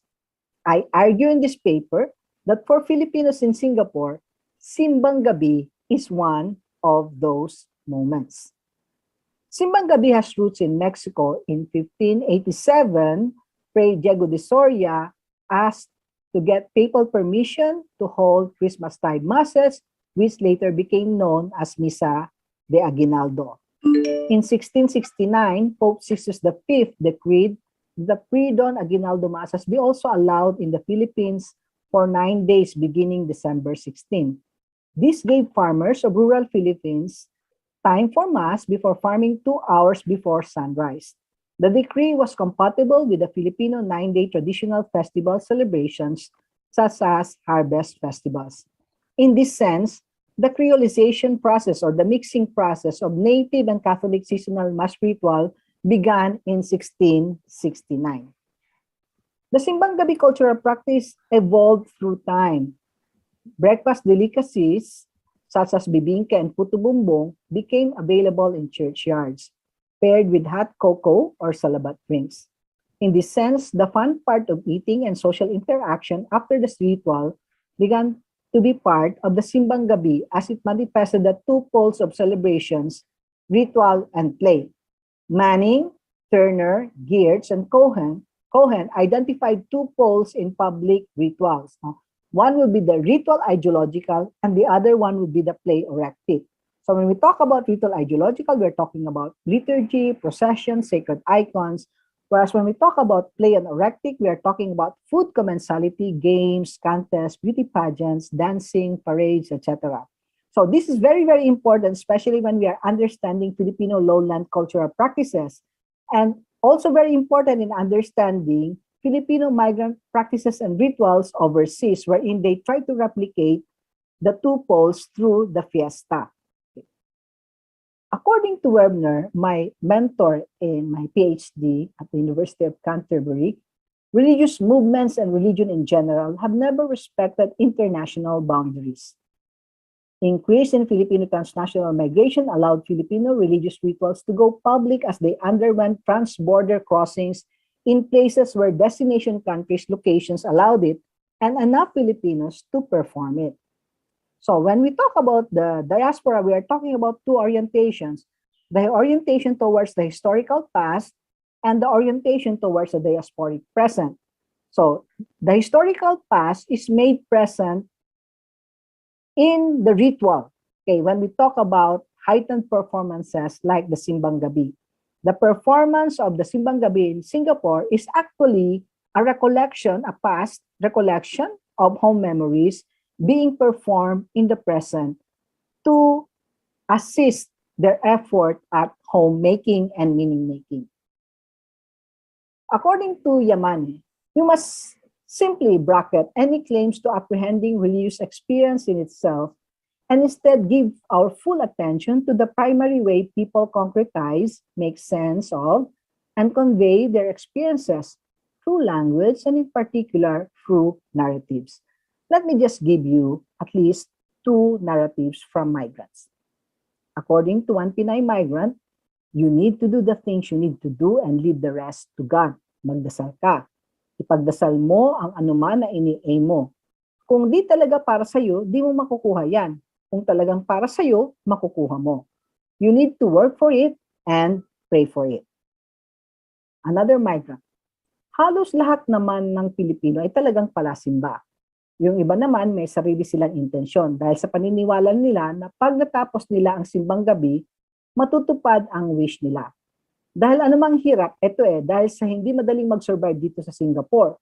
Akala lang ng mga pamilya natin na namumulot tayo ng pera dito pag humihingi sila ng pera or sustento sa atin.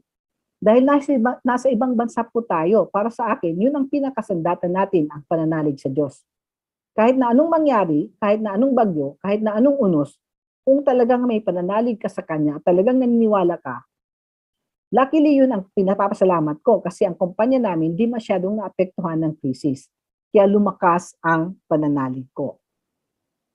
According to Lynch, the sedimentation of religious narratives and discourses around particular sacred subjects means that adherents learn to encounter these subjects with the expectation that the sacred other will relate to them in certain ways, as a source of healing, moral challenge, forgiveness, power, hope, and blessing. And based on the two narratives, we are talking about the symbolic symbol of Simbang Gabi giving hope and blessing.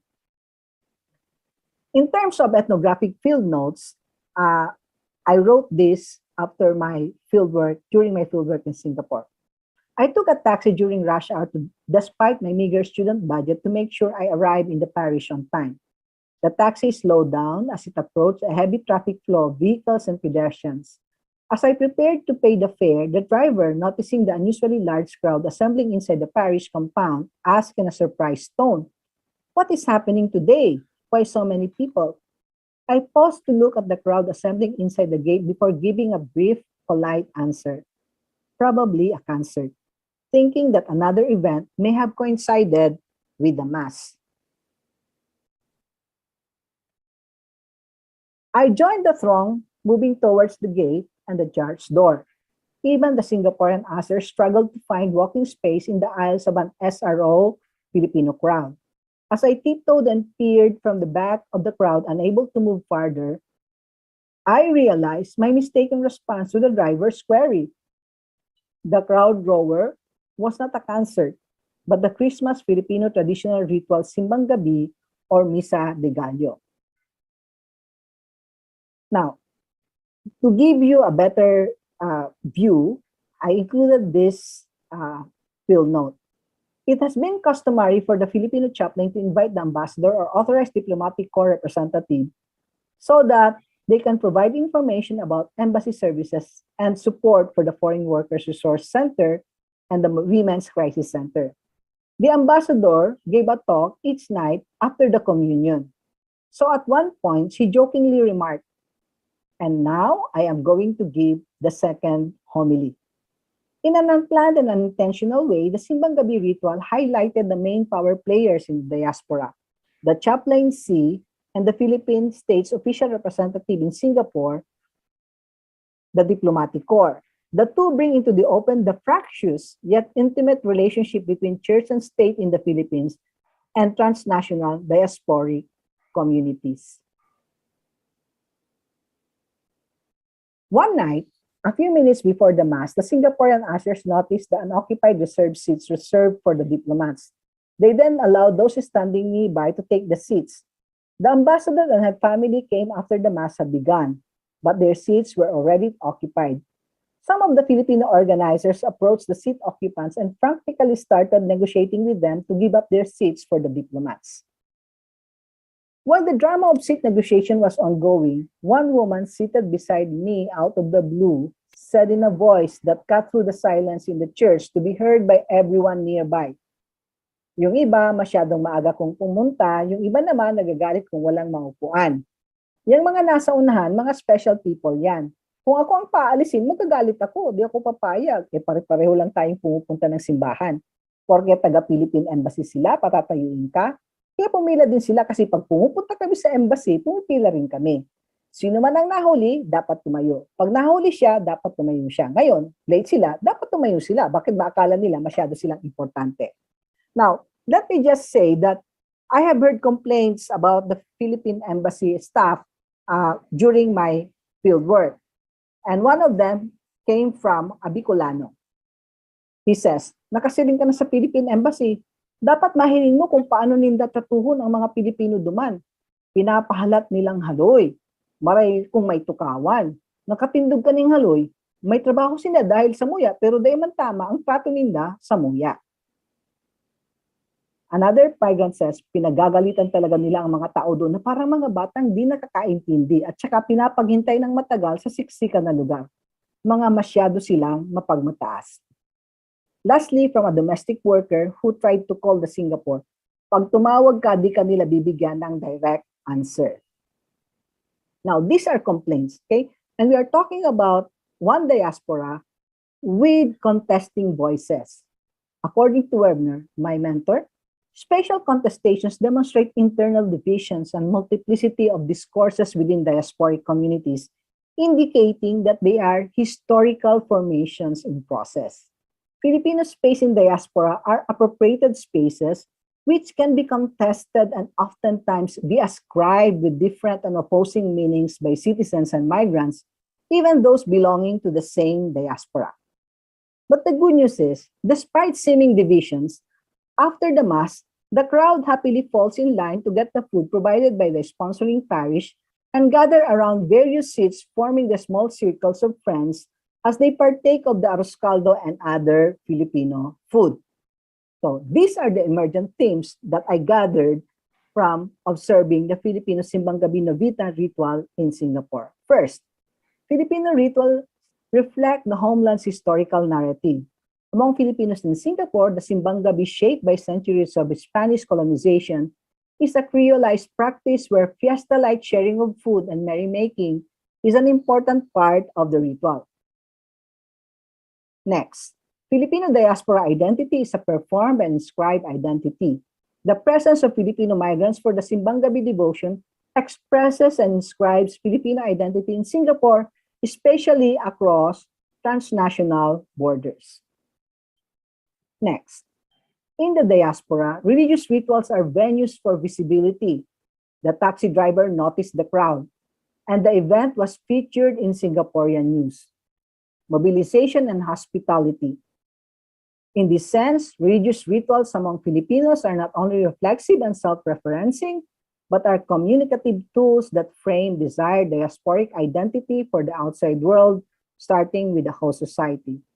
Finally, the consistent standing room only participation of thousands of Filipinos in the Simbang Gabi Novena Masses provides clear, significant evidence of popular religious devotions in mediating diaspora homeland connections in the lives of Filipinos in Singapore. I close with this question asked 30 years ago by Apaduray, a reflexive question for all ethnographers. Can the localizing strategies of traditional ethnography alone be adequate to explain the terms of the negotiation between imagined lives and deterritorialized world? Can there be a new style of ethnography that can capture the impact of deterritorialization on the imaginative resources of lived local experiences by unraveling to a certain extent the nature of locality as a lived experience in a globalized, deterritorialized world? Mabuhay ang ugnayang Pang-Aghamtao, mabuhay tayong lahat. Thank you, Dr. Jo Tondo, for your paper presentation, which as a Filipino, I find quite validating based on our personal experiences when it comes to the Simbang Gabi, which, by the way, is very timely right now. So at this moment, I would like now to introduce to you our final paper presenter for this session. Their paper is a cumulative effort of the following authors. We have Mr. Keith Aaron T. Hoven, Dr. Clarence M. Batan, Ms. Tricia De Vergara, and Mr. Vincent Valientes. And they are all from the University of Santo Tomas. Their paper is titled, What's with the Filipino Catholics? Perspectives from the National Catechetical Study, NCS 2021. Ladies and gentlemen, let us all welcome our third paper presentation.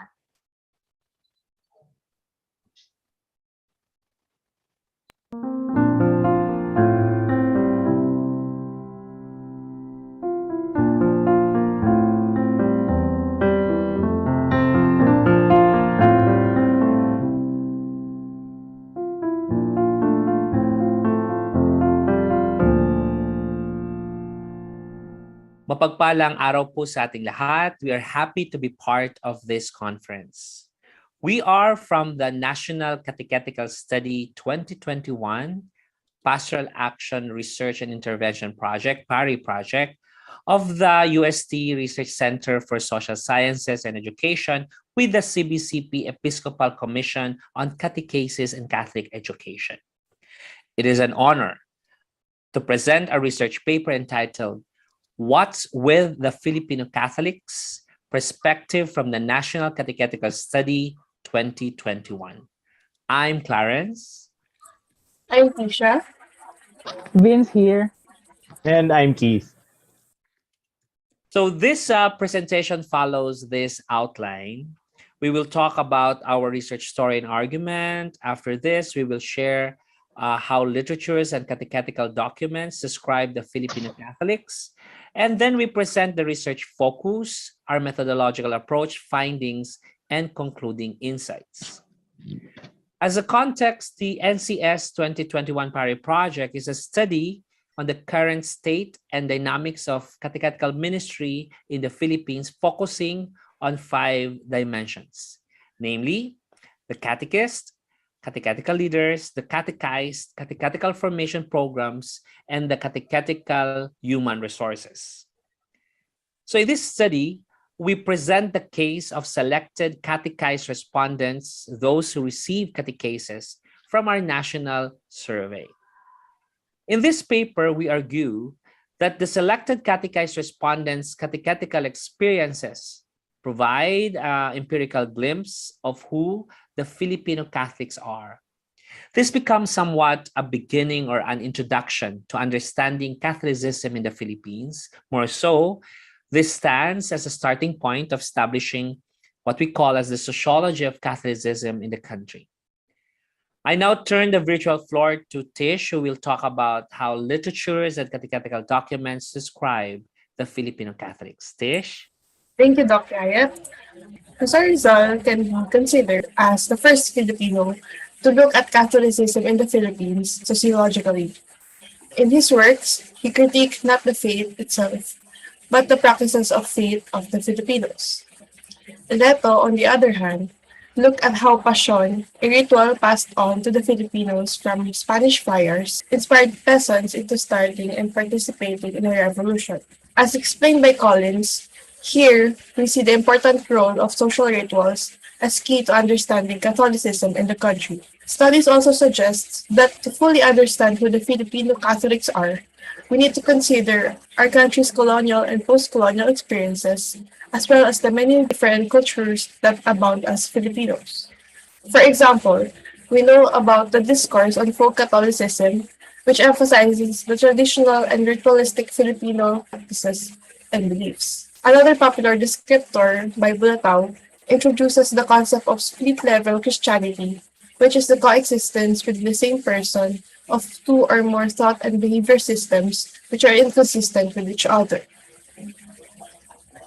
Interestingly, the contextualized National Catechetical Directory for the Philippines provide a full chapter on our Philippine context describing the Filipino Catholics with 5 characteristics. They argue that these characteristics are tied with the life of Jesus Christ and represent self-identity, meaning in life, sufferings in life, life commitments, and worldviews. Our study observed the relative differences describing the Filipino Catholics between the selected social science literatures and the NCDP characteristics. This observation serves as a research conundrum that our study intends to unravel. Thus, our research looks at who the Filipino Catholics are, specifically focused on the respondents' catechetical ministry experiences. This means that our respondents are active practitioners of the Catholic faith, as in one or more points of their lives they experience catechesis. Our respondents may be considered as insiders of the Catholic Church, which may not represent the generalist view of Filipino Catholics as we know them. This is guided by the following questions. Methodologically, the NCS 2021 PARI project employs a multi-perspective approach oriented to systematic, participatory, and inclusive approaches in studying the state and dynamics of CM in the Philippine Catholic Church. Generally, this study employs the EMIC approach as it privileges interrogating the experiences of those who have received catechesis. Specifically, our study focuses on the 4 themes: socio-demographic and economic contexts, socio-cultural and religious experiences, Catholic social teachings and catechesis, and the catechetical ministry experiences of selected catechist respondents. And I'll give the virtual floor to Vince to present the respondent's profile and our initial research findings. Thank you very much, Tish. Based on our sampling design, which is multi-stage, stratified cluster, and lot sampled, we generated data representing 4 age groups: children, youth, adult, and elderly, for a total of 6,578 catechized respondents. Also, in order to capture the differences of resources among parishes, our sampling approach included equal representation of catechized respondents between center and periphery parishes. Majority of catechized respondents are females, and about half of them reported being single. Now, our findings will show the conceptual, pastoral, and methodological implications of the catechetical ministry experiences of our respondents. Generally, almost all of our catechized respondents reported being happy as Catholics. Correspondingly, majority of the selected catechized respondents identify themselves as both Filipino and Catholic. Also, most of them reported being familiar with their parish priests and bishops. Socioculturally, the catechized respondents reported that being family-oriented is relatively influenced by Catholicism. When it comes to religious experiences, The catechized respondents also reported being aware of actively engaged in various Catholic traditions and rituals such as Christmas, All Saints' Day, All Souls' Day, and Holy Week. Thus, conceptually, we see from experiences of the catechized respondents the intertwining of Filipino culture and Catholic practices. This means that the texture and shape of what we know as the Filipino culture is closely intertwined with Catholicism and negotiated and reimagined across histories, pre-colonial, colonial, and post-colonial. To continue presenting the findings, I now give the virtual floor to Keith. Thank you, Vince. Another dimension that our survey looked into was on Catholic social teachings and catechesis. We found out that to learn about the church and the related social issues, and social media remains to be their main source of information. The catechized respondents are not fully aware of church-initiated programs about social issues. Interestingly, on the question of the church being involved in political issues, the catechized respondents are divided. Also, from the perspective of the catechized respondents, the Catholic schools remain relevant and salient in promoting the Catholic faith. Here, we also see the educative role of catechesis in parishes and Catholic schools remain salient in shaping Filipino social consciousness on contemporary social issues. Regarding the topics they learn from catechesis, the catechized respondents report prayer, life of Christ, and the Holy Trinity as the first three most popular catechetical instruction topics, while the least topics they learn are church history, marriage and family, current moral issues, and human sexuality. When it comes to identifying the catechetical concepts they best learn from catechesis, it is heartwarming to know that our selected catechized respondents reported learning about the concepts of good, love, and forgiveness. For the last study that I mentioned, we found out that 9 of every 10 catechized respondents find their catechetical experiences meaningful. And when asked about what factors contribute to an effective catechesis, our catechized respondents identified the following: formation, support of priests and bishops, access to catechetical resources, support of family, friends, and relatives, and budget for catechetical activities. To conclude, I now return the virtual floor to Doc Yayat. Thank you, Keith. So, what's with the Filipino Catholics beyond 500 years? In conclusion, we observe that pastorally, although the catechetical experiences of catechized respondents are generally positive, we note that the respondents are also aware of the structural and resources issues surrounding catechetical ministry. Methodologically, as we are limited in just looking into the catechetical experiences of the respondents, this study directs attention to a more thorough and deeper understanding of Filipino Catholicism.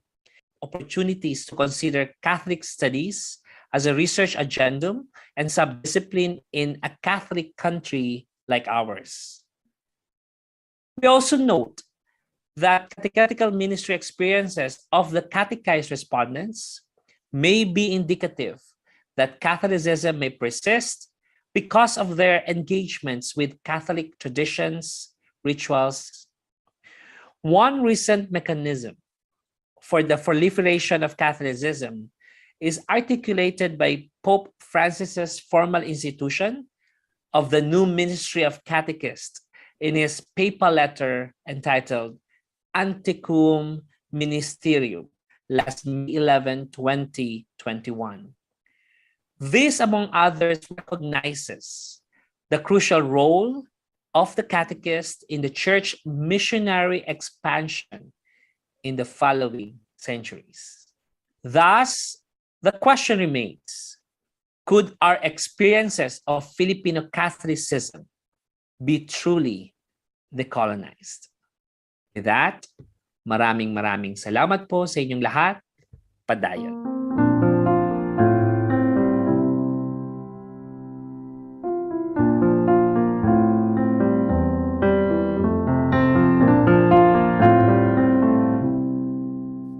So there you have it. To all our participants right now in this session, our third paper presenters. Thank you for your very informative and eye-opening paper presentation. And at this moment, let us all give them a virtual clap by clicking on the clap reaction button on your Zoom screen.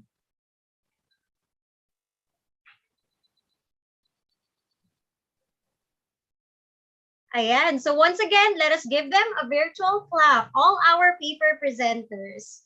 And thank you again to our paper presenters. So at this moment, as I mentioned a while ago, we are about to have our open forum. So to those who have their questions or comments in mind, you may type on your actual questions in the chat box on Zoom, or you may simply raise your hand. Kindly click on the raise hand button on Zoom so that you will be recognized.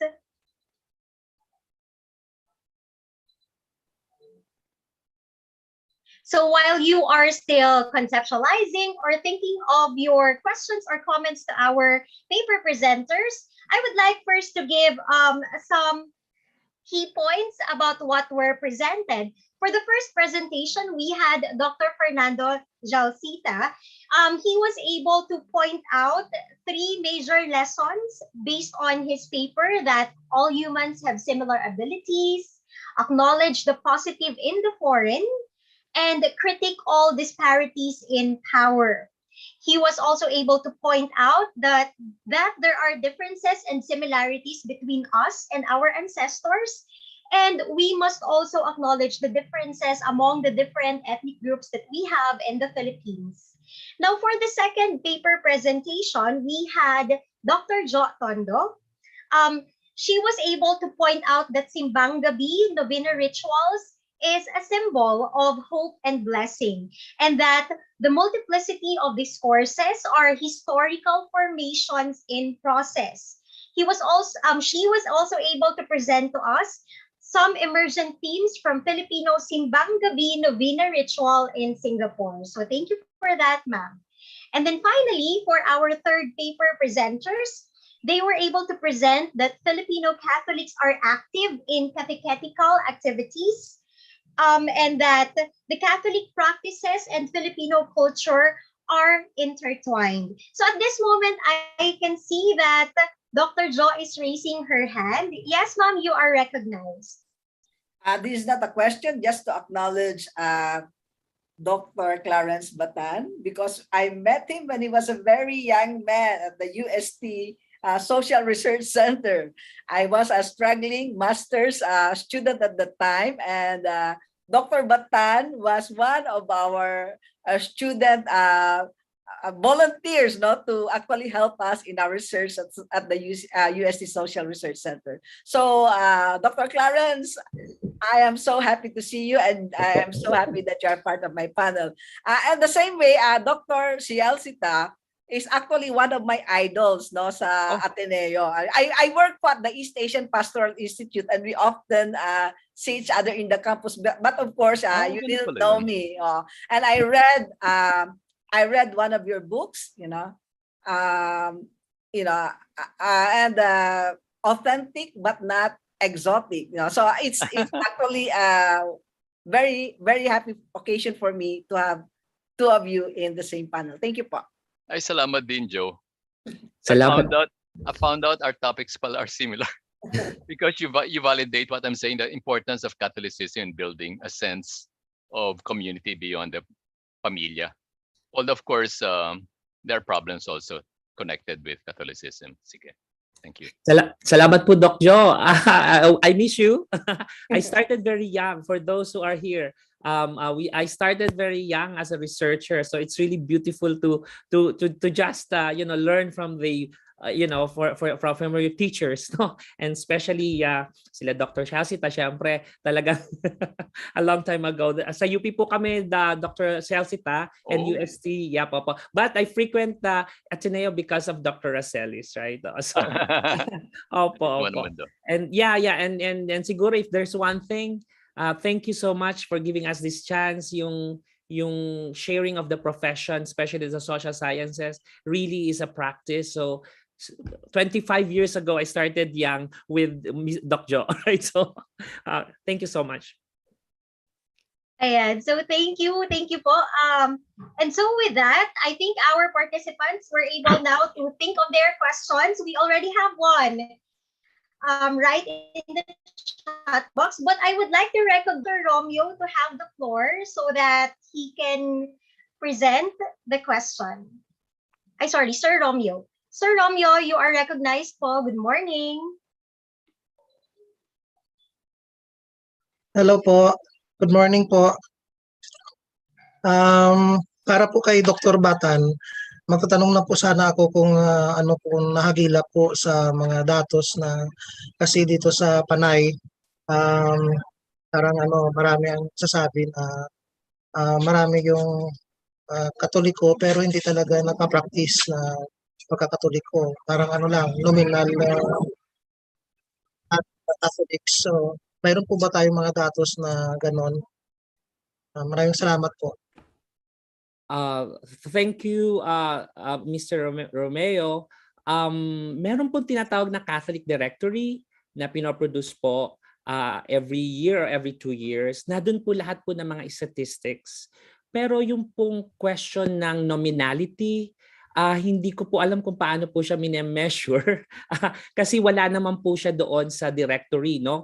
Kasi nga ang nire-report po doon is ilan yung congregation, ilan yung pari, ilan yung katoliko, ilan yung katekista, ano-ano yung iba't ibang parishes. So that's where you could actually dig into the the basic statistics about the church, like the Philippines. Every 5 years, pinagre-report po ng Vatican, and we learned this, ang mga obispo po, at nagsasubmit po sila ng iba't ibang statistics. Yun po yung isa po sa na-discover po namin. Kailangan po ng mga researcher ng CBCP kasi hindi po maayos yung statistics po ng bawat commission na meron po sila. So I think it's really important na we caution our categories on saying who are nominal and who are really practicing, because what we discovered in the National Catechetical Study is really to point the fact that paano mo masasabing Katoliko yung Katoliko kung hindi naman siya nag-journey towards catechesis, na hindi siya talaga naturuan ng Catholic faith.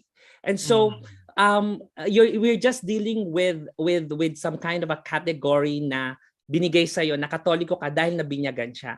Dito sa National Catechetical Study, that's why we use the EMIC approach. What we discovered is that there's so many things that we do not know kasi ang catechesis sa Pilipinas ay pambata lamang. Hindi siya lifelong. Tumitigil yung pag-aaral natin ng pagiging Katoliko. Tung bata ka at swerte ka pagka meron kang katekista at swerte ka kung meron kang nag-aral ka sa Catholic school. But other than that, wala na kaming nakita. So it's heavily children catechesis, but the Catholic director is saying that there should be some kind of adult catechesis. So, ang tinuro po sa amin ng pag-aaral is caution. Hindi kami makapagbigay talaga ng judgment kasi hindi namin malaman kung sino yung Katoliko na pinag-uusapan natin. At least at this instance, we know that our sample are those with the criteria that they receive catechesis. Kaya medyo cautious kami when we talk about our study on catechetical ministry. Thank you. I hope I answered the question.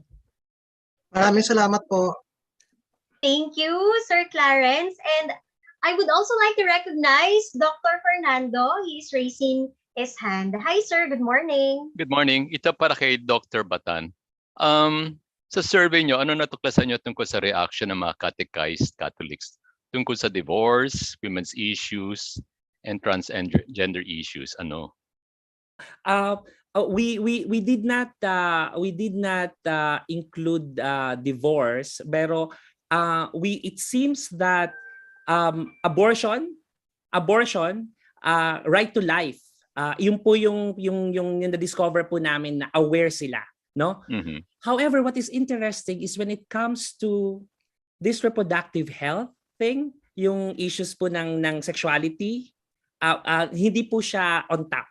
Right? Abortion, really? Totally opo. Pero pagdating po sa sexuality, medyo nasa baba po siya. And that corroborates with the question, what did they learn best in catechesis, right? Oo. Hindi po nakakaabot ang social teachings sa catechesis kasi pambata lang po siya right? Opo. So at hindi rin po list po na mga natutunan nila sa catechesis ang sexuality. Issues of sexuality. Even yung human rights po, we asked, nasa baba po siya. Hindi po siya nasa taas. Right? Opo. So that's something that we thought, saying to the bishops sa CBCP, that, we have to make sure that we teach CST, yung Catholic social teachings, and also yung pong mga yung fundamental issues ng social teachings, and sana adult catechesis will be given emphasis. Tanong lang, anong level of education ng mga na-interview? Oh, we have 4 age groups po. 4 age groups. Level of education? Generally po, dahil naka-distribute po sila, Dr. Shalsita, Kit, could you recall yung level of education ng ano natin? Opo, mostly college graduates and high school and college graduates po. Kasi po, opo. Wow. Interesting kasi sa Europe, the more educated people become, the more alienated they become from the Catholic Church because of the position on sexuality and gender. Opo. Dr. Sashita, it's ang ano ko, methodological ng issue ko kasi ano po siya, catechized. May criteria po kasi siya na kung ikaw ay nakatanggap ng catechesis, saka ka lang po magiging respondent. And they came from parishes. Opo. So medyo issue to na methodological, kaya cautious po kami. Right? That's why in the end we are actually, and I do not know, you probably could explain this more to me or to us. Kasi what we discovered po is that when we're looking at the literature, it's heavily Western when it comes to catechetical ministry. Wala naman po nagsusulat tungkol sa mga katekista dito sa Pilipinas. And sadly, hindi ko po naintindihan, even the University of Santo Tomas, why don't we have Institute or Center for Catholic Studies? It seems na dito sa bansa, pag sinabi mong religion, Catholic na. Like UST has an Institute of Religion, but it's only Catholic, right? I don't know about Ateneo, but I was telling them, what we discovered is that in many parts of the world, there is such a thing as a discourse on Catholic studies. Meaning, pinag-aaralan natin kung ano yung pagiging Katoliko, right? Catholicism. And so, we end the study with raising that question. Wala bang magti-take up ng ng challenge na pag-aralan natin yung Catholic faith as it is, scientifically, in different approaches, right?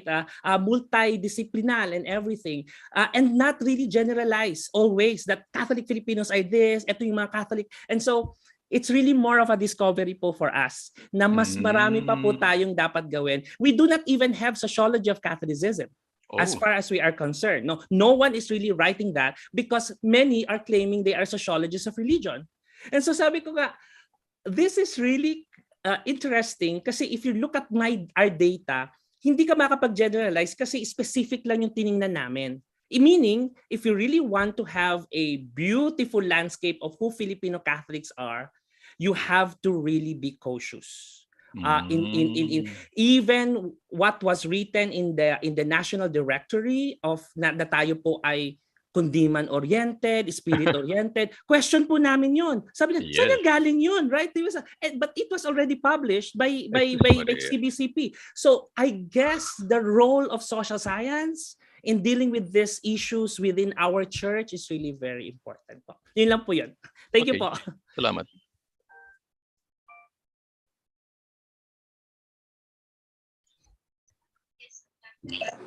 May time pa ba? Yes, go ahead, Sir Paul. Hello? Yes, go ahead po. Pwede nang magtanong? Yes po. Yes po, yes po. Hello, yes po.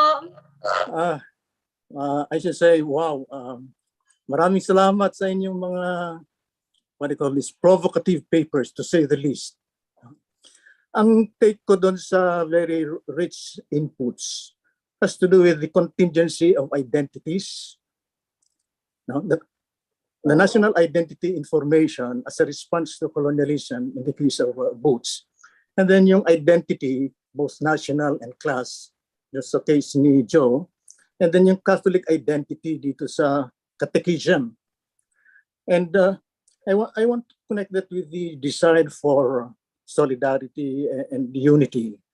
Because I think at the instance of identity assertion and maintenance, there's a risk also of creating animosities, conflict, rather than also operation. So what needs to be done so that the direction of identity maintenance leads not into conflict, but into cooperation and solidarity. What needs to be done?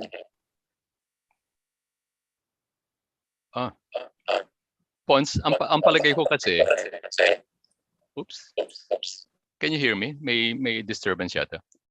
Like I said, kailangan talaga mediated eh. In other words, we have to accept that there are differences, but these differences, we have to look for underlying shared interests. So we have to accept the fact that may kakaibahan talaga, even Luzon, there are differences between us and upland groups, differences between minority groups, but have to look for shared interests. Hindi ka marinig. Sir Pons, you're still muted. Sir Pons, Sir Pons. muted ka po. Muted ka po. Hindi ka marinig. Try to unmute po. We cannot hear po. Ay, Diyos ko, hindi marinig. Sir Pons, you are muted po. Please do unmute your microphone. Ay, sus Marios. Sir Pons, by the way, is one of the founders of UGAT, ladies and gentlemen. Ano ba ito? Sayang.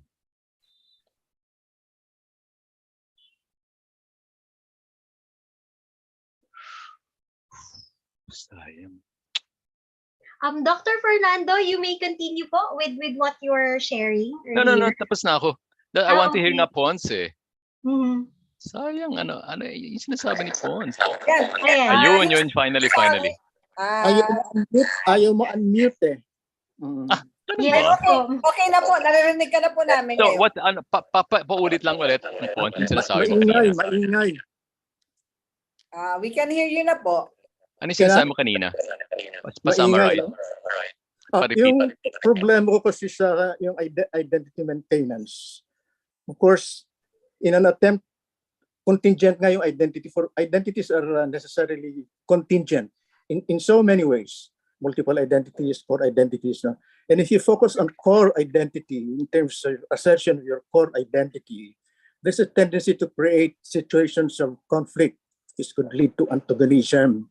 So I was saying that what is to be done to avoid that direction of development in terms of creating more differences rather than solidarity. For instance, in the process of catechism, in the process of this Simbang Gabi, where necessarily a kind of religious identity is being asserted, but class identity also enters into the situation. So yung problema ng identity formation has two conflicting tendencies. So something has to be done to avoid the possibility of emphasizing the difference.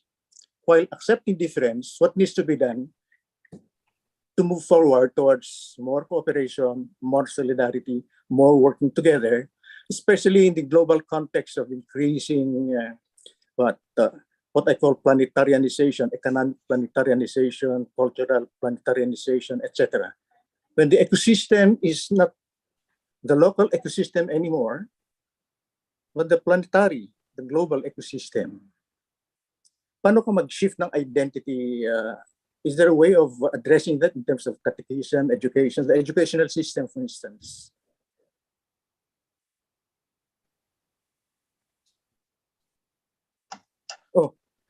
Yun lang. Joe. Let's hear from Joe. Yung kay Joe, I have seen that in some other, in Hong Kong, in Rome, in New Zealand, meron talaga yung attempt to link with the what do you call that, the core identity of home, and you bring that. So in that sense, the immediate territorial ecosystem is different, but the values are still there.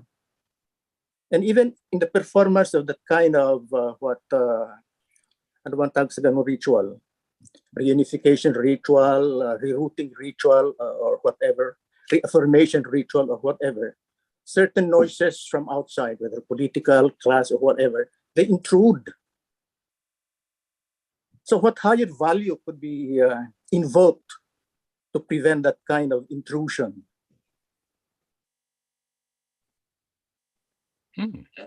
Big question. Sa catechism na lang, siguro mas practical sa catechism. Lalo na ngayon, ang dami-dami mga religious identities, no? And in some ways, very antagonistic pa yung rhetoric kung minsan, no? Holier than thou. No? So sa catechism, paano yung na-address yun? I'll try to respond to the question through our medyo nag-e-echo lang yata. Maingay? Opo. I think dapat po mag-mute. Mag-mute po ng konti. Okay. So, Dr. Pons, I'm going to ask to respond to your question with our attempt to have some kind of intervention. The first one is this catechetical modules that we produced. It's not about prayers. It's about the 9-year theme ng CBCP, celebrating the 500 years of Christianity. And as an example, it talks about the poor, ecumenism, the youth, and everything. So it followed the 9 priorities, pastoral priorities, as a sample of the as a sample of a new way of catechism. Also, the other one is a compilation of research poem, which was translated into 11 languages. So what we found out is that it's heavily English and it's heavily Tagalog yung lahat ng mga resources ng mga katekista ng pagtuturo, right? So when we listened to the stories of the catechist and they told us, yes, there is this document and then we need it to be translated into local languages. So sabi ko, you know what, we have to show that we could actually produce catechetical modules in different languages, because that will be our way to really journey with them, you know, how the faith is negotiated through cultural, cultural indicators such as language, which we discovered is urgently needed para mas maintindihan nila yung tamang konteksto, dahil yung pagtuturo nila ng catechesis is a local language po talaga. It's really like the educational systems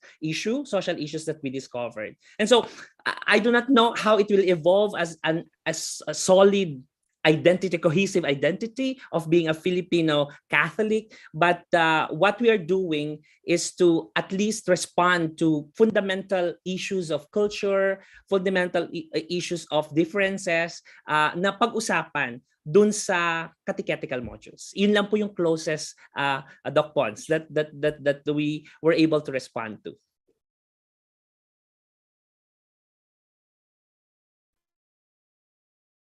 Was your question answered, Dr. Pons?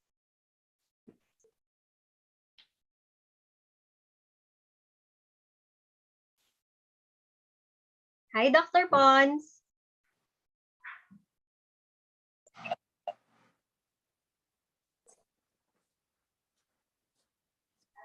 Hello? Again? Wala akong naintindihan. Oh, sorry. Kasi maingay eh. Maingay. Yun na siguro yung noise intrusion na sinabi ko doon sa tanong ko kanina, no?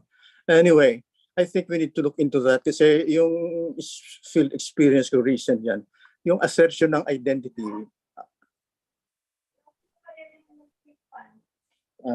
Sandali lang, I'm in instructions.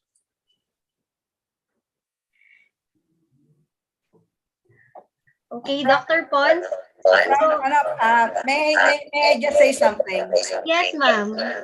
Kasi from my experience sa Filipinos in New Zealand, Singapore, and Malaysia, most of them never even read the Bible. They certainly are not aware of the catechetical, teachings of the church, except when they went into up to grade 6, no, 6th grade. So the most that they can have, in terms of the teachings of Catholicism would be the rituals.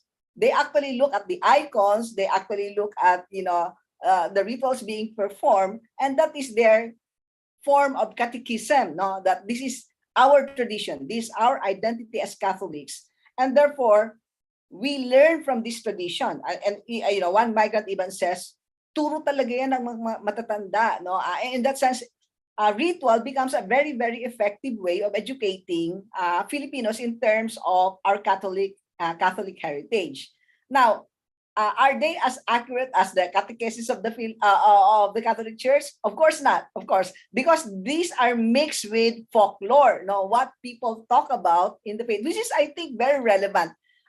In Ileto, when he talks about Passion and Revolution, he's actually talking about the reason why the Passion is so popular, because it is something that the ordinary Catholic can memorize, and it relates to this hero, Bernardo Carpio. Remember, like when we are talking about heroes, Jesus Christ emerges as a folklore hero in the Passion. No, somebody sacrificing himself for the sake of the community. Now, ito yung pinakamaganda siguro sa mga ritual ng mga Pilipino, no?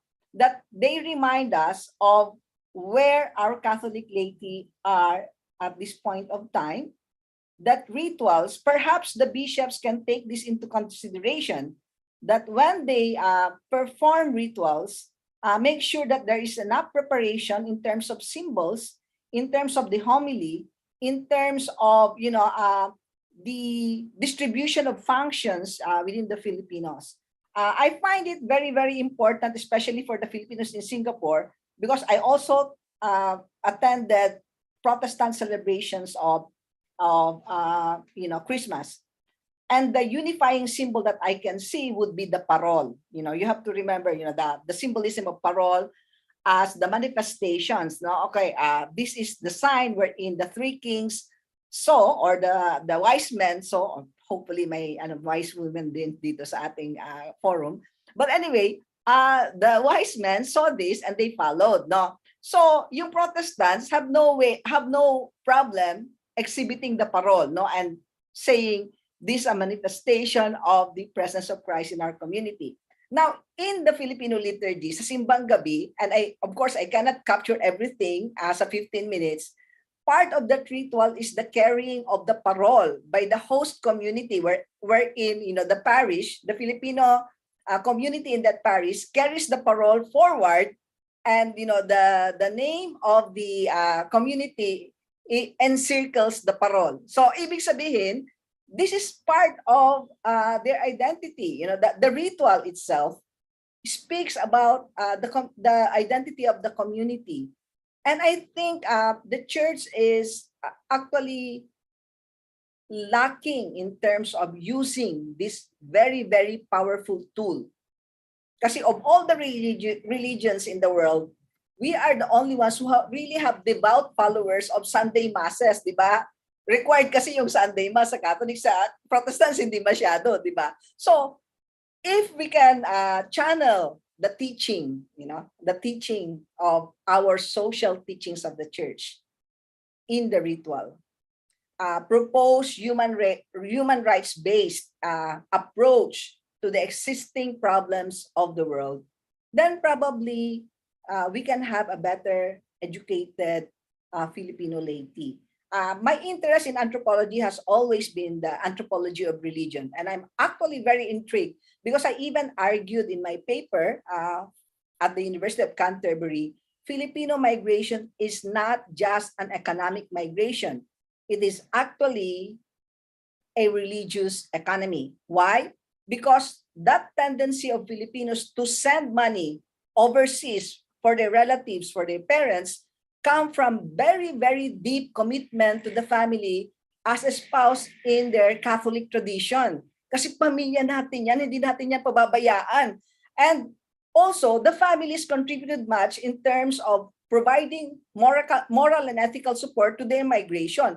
Nagnubina si tatay, nagnubina si nanay. O, yung migrant, pinapagnubina din para makaalis siya, makapunta. Yung isang nag-start ng sinulog sa New Zealand, she actually did, a promise to God, yung promesas na sinasabi. That if she finds a job, marries a good man, then she will start sinulog in Christchurch. And she did, no? Kasi negotiation yun between the sacred and the mortal. But what I'm saying is that for Filipinos, it is impossible, very, very impossible, to separate the economics of migration to the sacred notion of migration, yung sacred and moral ethical na nagko-combine to produce what we have now, a very, very high remittance economy. Why? Because Filipinos feel morally obligated to send money to their relatives. Thank you. Yes, thank you, Dr. Jo. And earlier, Sir Clarence also shared his insights towards the question of Dr. Pons. Right now, Dr. Fernando is also raising his hand. Hi, sir. Good morning once again. Sir, you are on mute po. This is in response to the question raised by Pons, and also the point raised by Joe. 2 points lang. First, we know that France was the country that produced Voltaire, but a lot of Frenchmen today consider France a secular country. But somebody says that actually the French will remain Catholic long after they've ceased to be Christian, because they love Catholic rituals so much. Okay. The second thing I wanted to point was this. I'm actually interested in going beyond catechesis because I'm looking for what are the shared interests that connect us Filipinos regardless of religion, shared commonalities. Let me just give you an example from Quiapo about what I'm saying, because right now we're doing research work in Quiapo. I found out that many Quiapo residents, regardless of male or female, regardless of social class, they find the central meaning of their life in the annual procession of the Nazareno. And I found out the reason for this is because sabi nung dalawang nagbebenta ng pagkain, kasi nagbibigay sila ng tubig, nagbibigay ng pagkain, tuwan-tuwa silang gawin yun. It gives meaning to the life, maski libre, maski todo buhos sa mga nagproposisyon, todo buhos, nagbibigay ng kahulugan. At the same time, it's interesting also, speaking with Muslims, the central event naman in the life of one Muslim connected with is the end of Ramadan.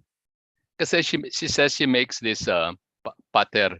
In other words, this is food wrapped in banana leaves that she distributes for free to all who come to her. So, napapagod siyang gawin yon, pero yun ang meaning niya.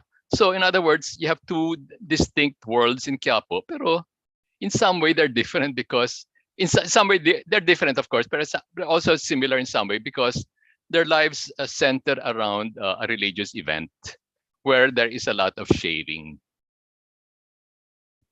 So yun lang. Thank you for sharing your insights, Dr. Fernando. So right now we still have another question, and I think this is the final one since we will end our session by 12 o'clock. So it is once again raised by Sir Romeo. So his question is addressed to Dr. Batan. This is the question: nahagilap niyo po ba sa inyong pag-aaral ang sobrang taas ng ratio, which is 1 priest to every 43,000 parishioners? And what is your opinion on this matter? Well, that's relatively true. Nasa Catholic Directory yon. If you're going to make an assessment, talagang kaunti lang yung ratio, right? Oo. But did we observe the change of the decrease of success na maging pare? Talagang ganun po. Even dun sa case study namin sa Dominicans, we found out na madaming pumapasok pero average talaga ng 2 hanggang 4 lang yung nagiging pare. Yun lang talaga. Kahit ang tagal-tagal na nilang na doon, konti lang po yung production ng priest po natin.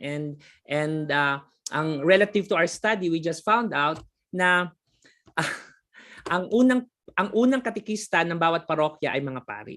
Ang unang katikista ng ecclesiastical territory ay mga obispo. However, we did not find the emphasis in catechetical formation when they are in the seminary. So you expect that there is a big problem, no, na suportahan yung mga katekista kasi hindi pala na-emphasize yon sa seminary formation. So that's the closest that I can say about the state of catechetical ministry that we discovered. Thank you. Thank you, Sir Clarence. And at this moment, I would also like to read the impressions on our chat box, also given by Sir Romeo. Sabi niya kanina, I think the Roman Catholic Church needs to check whether or not those Catholic teaching books or materials. I agree with Dr. Jo, our being Catholics was laid down by our forefathers, and therefore I suggest the Church will now open, especially the church institutions. And we also have another impression from Sir Jimbo Patalia. According to him, I think Dr. Jo Tondo's remarks regarding the lived experience of Filipino Catholics versus the formal catechist practice are ways of decolonizing Catholicism relevant to local contexts and understanding. So this falls under the question posed earlier, whether Catholicism can be decolonized. So thank you po to those who shared their impressions on the chat box, and also to those who raised their questions during our session. I think at this moment, we can now, yes, Dr. Pons is once again raising his hand. Hi, sir. Hindi na to tanong, at saka hindi ako doktor, no? Pwede bang makahingi ng copies nung sinulat nung 3 papers sa mga authors? Pwede bang kung meron na kayong full-blown paper? Yes po. I'm just trying to edit it kasi promise ha? Promise. Masyado pong mahaba kasi which Si was Boots. just compressed. Naku, yung paper ko, wala, draft lang yun. I don't want to Okay, share it. anyway. No, maganda kasi I'm working at this thing about partly identity, etc. at different levels. No? Maganda na nadadagdagan ng laman eh. And then doon sa catechism as educational tool ba yun? Educational tool. No? Maganda kasi si Father Bernas doon sa kanyang annotated book on the constitutional law. Ginamit niyang framework yung catechism. Really? So in other words, even in secular activities, meron mga, sometimes you call it intersectionality. Sa akin, part yan ng kalibugan, kalinaw, dynamics. I wanted to bring that out yesterday, no? Kaya lang hindi ako matanggap-tanggap dyan ng host eh. Yung paper ni Kalinangan doon sa kalibugan, because I think it's an interesting and productive concept in the Visayan. Pag Visayan ang nakikinig at saka Bicol, wala lang. Pero pag Tagalog nakikinig, uneasy sila, no? But I think it's a very useful concept, ethnographically and even in terms of its dictionary meaning.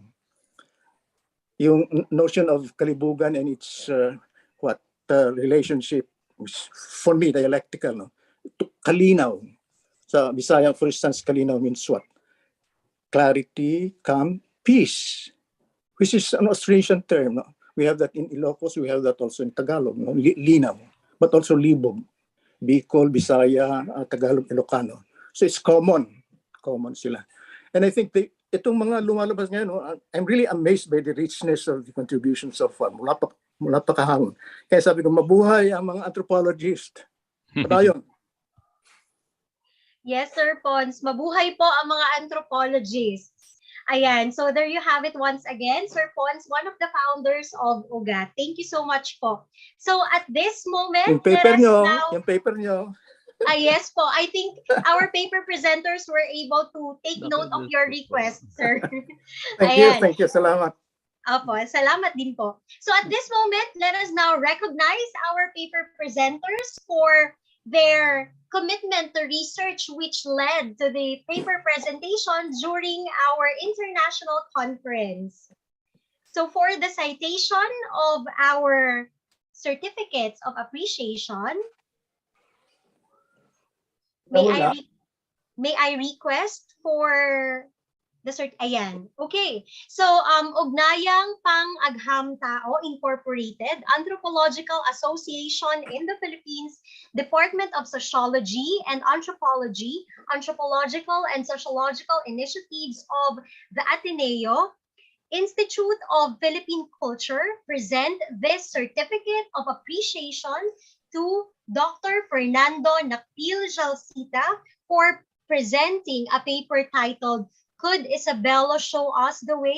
Integrating Nationalism with Christianity and Austronesian Religion during the 43rd Annual Conference of the Ugnayang Pang-Aghamtao Incorporated, Anthropologies of the Colonization and Beyond, an international conference held on December 7 to 10, 2021 online via Zoom. Signed, Skilty C. Labastilla, UGAT President, Dr. Enrique Nino P. Leviste, Director, Institute of Philippine Culture at ADMJ, and Dr. Jose Joel C. Canuday, Chair, Department of Sociology and Anthropology, ADMU. So thank you, Dr. Fernando. The same certificate is given to Dr. Josefina Socorro Flores Tondo. Once again, thank you, Dr. Jo. The same certificate is given to Mr. Keith Aaron T. Hoven. The same certificate of appreciation is given to Dr. Clarence M. Batan.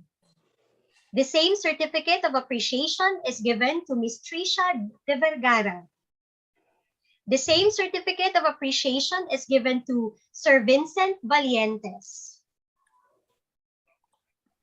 So there you have it, everyone. Sorry for turning off my camera for the rest of the session. I really have a very unstable internet connection right now here in Bicol, but I really enjoyed the sharing of the insights provided by our paper presenters. Congratulations to all our presenters, and thank you to the participants for Room 1 in this international conference. Mabuhay po kayong lahat at mabuhay lahat ng anthropologists. Mabuhay! Photo po tayo, photo. Yes, may I request everyone to turn on their camera? Hope mine will work because of the internet connection. All right. Okay? So, Doc Jo. Yes. Kahapon po yung kindly give us the prompt. Kahapon po may Yes. What? Who is talking? Sir. Right now, we are about to have a photo op po. Kindly turn on your camera and give your best smile. Okay, smile po tayo. 1, 2, 3. Alright. Okay, all good. All good. Hi, May sinasabi po yata si Sir Romeo. Ayan. Hello, Doc. Para po kay Doc Jo, pwede po ba akong humingi ng certificate? Kasi meron po akong paper kahapon. Hindi ko po nakuha yung certificate yung. Sige po, I will take it up with the UGAT organizing team. Salamat po. Salamat po. Dr. be in touch. Bye-bye. Sige, miss you na. Miss you po. Bye-bye. God bless everyone. God bless din, sir. Thank you, everyone. Bye-bye.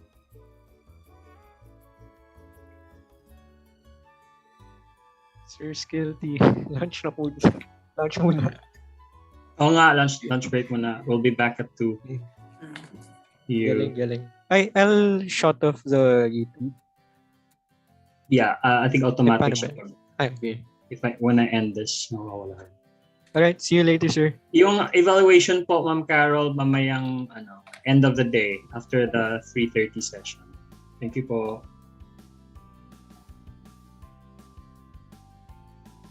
Thanks, Marianne. Thanks, Doc Jo. See you later. Welcome po. Thank you, Marianne. Opo, Maraming thank you rin salamat. po. Sir Skilty, ma'am. Sir Skilty, ang participants po aware naman that they will go back ng 2 p.m., di ba? Hindi ko na po na-announce, sorry. Yeah, Opo. may program Thank naman you po sila. for your Thank you. invitation. God bless po Salamat sa lahat din. and keep safe. Bye po.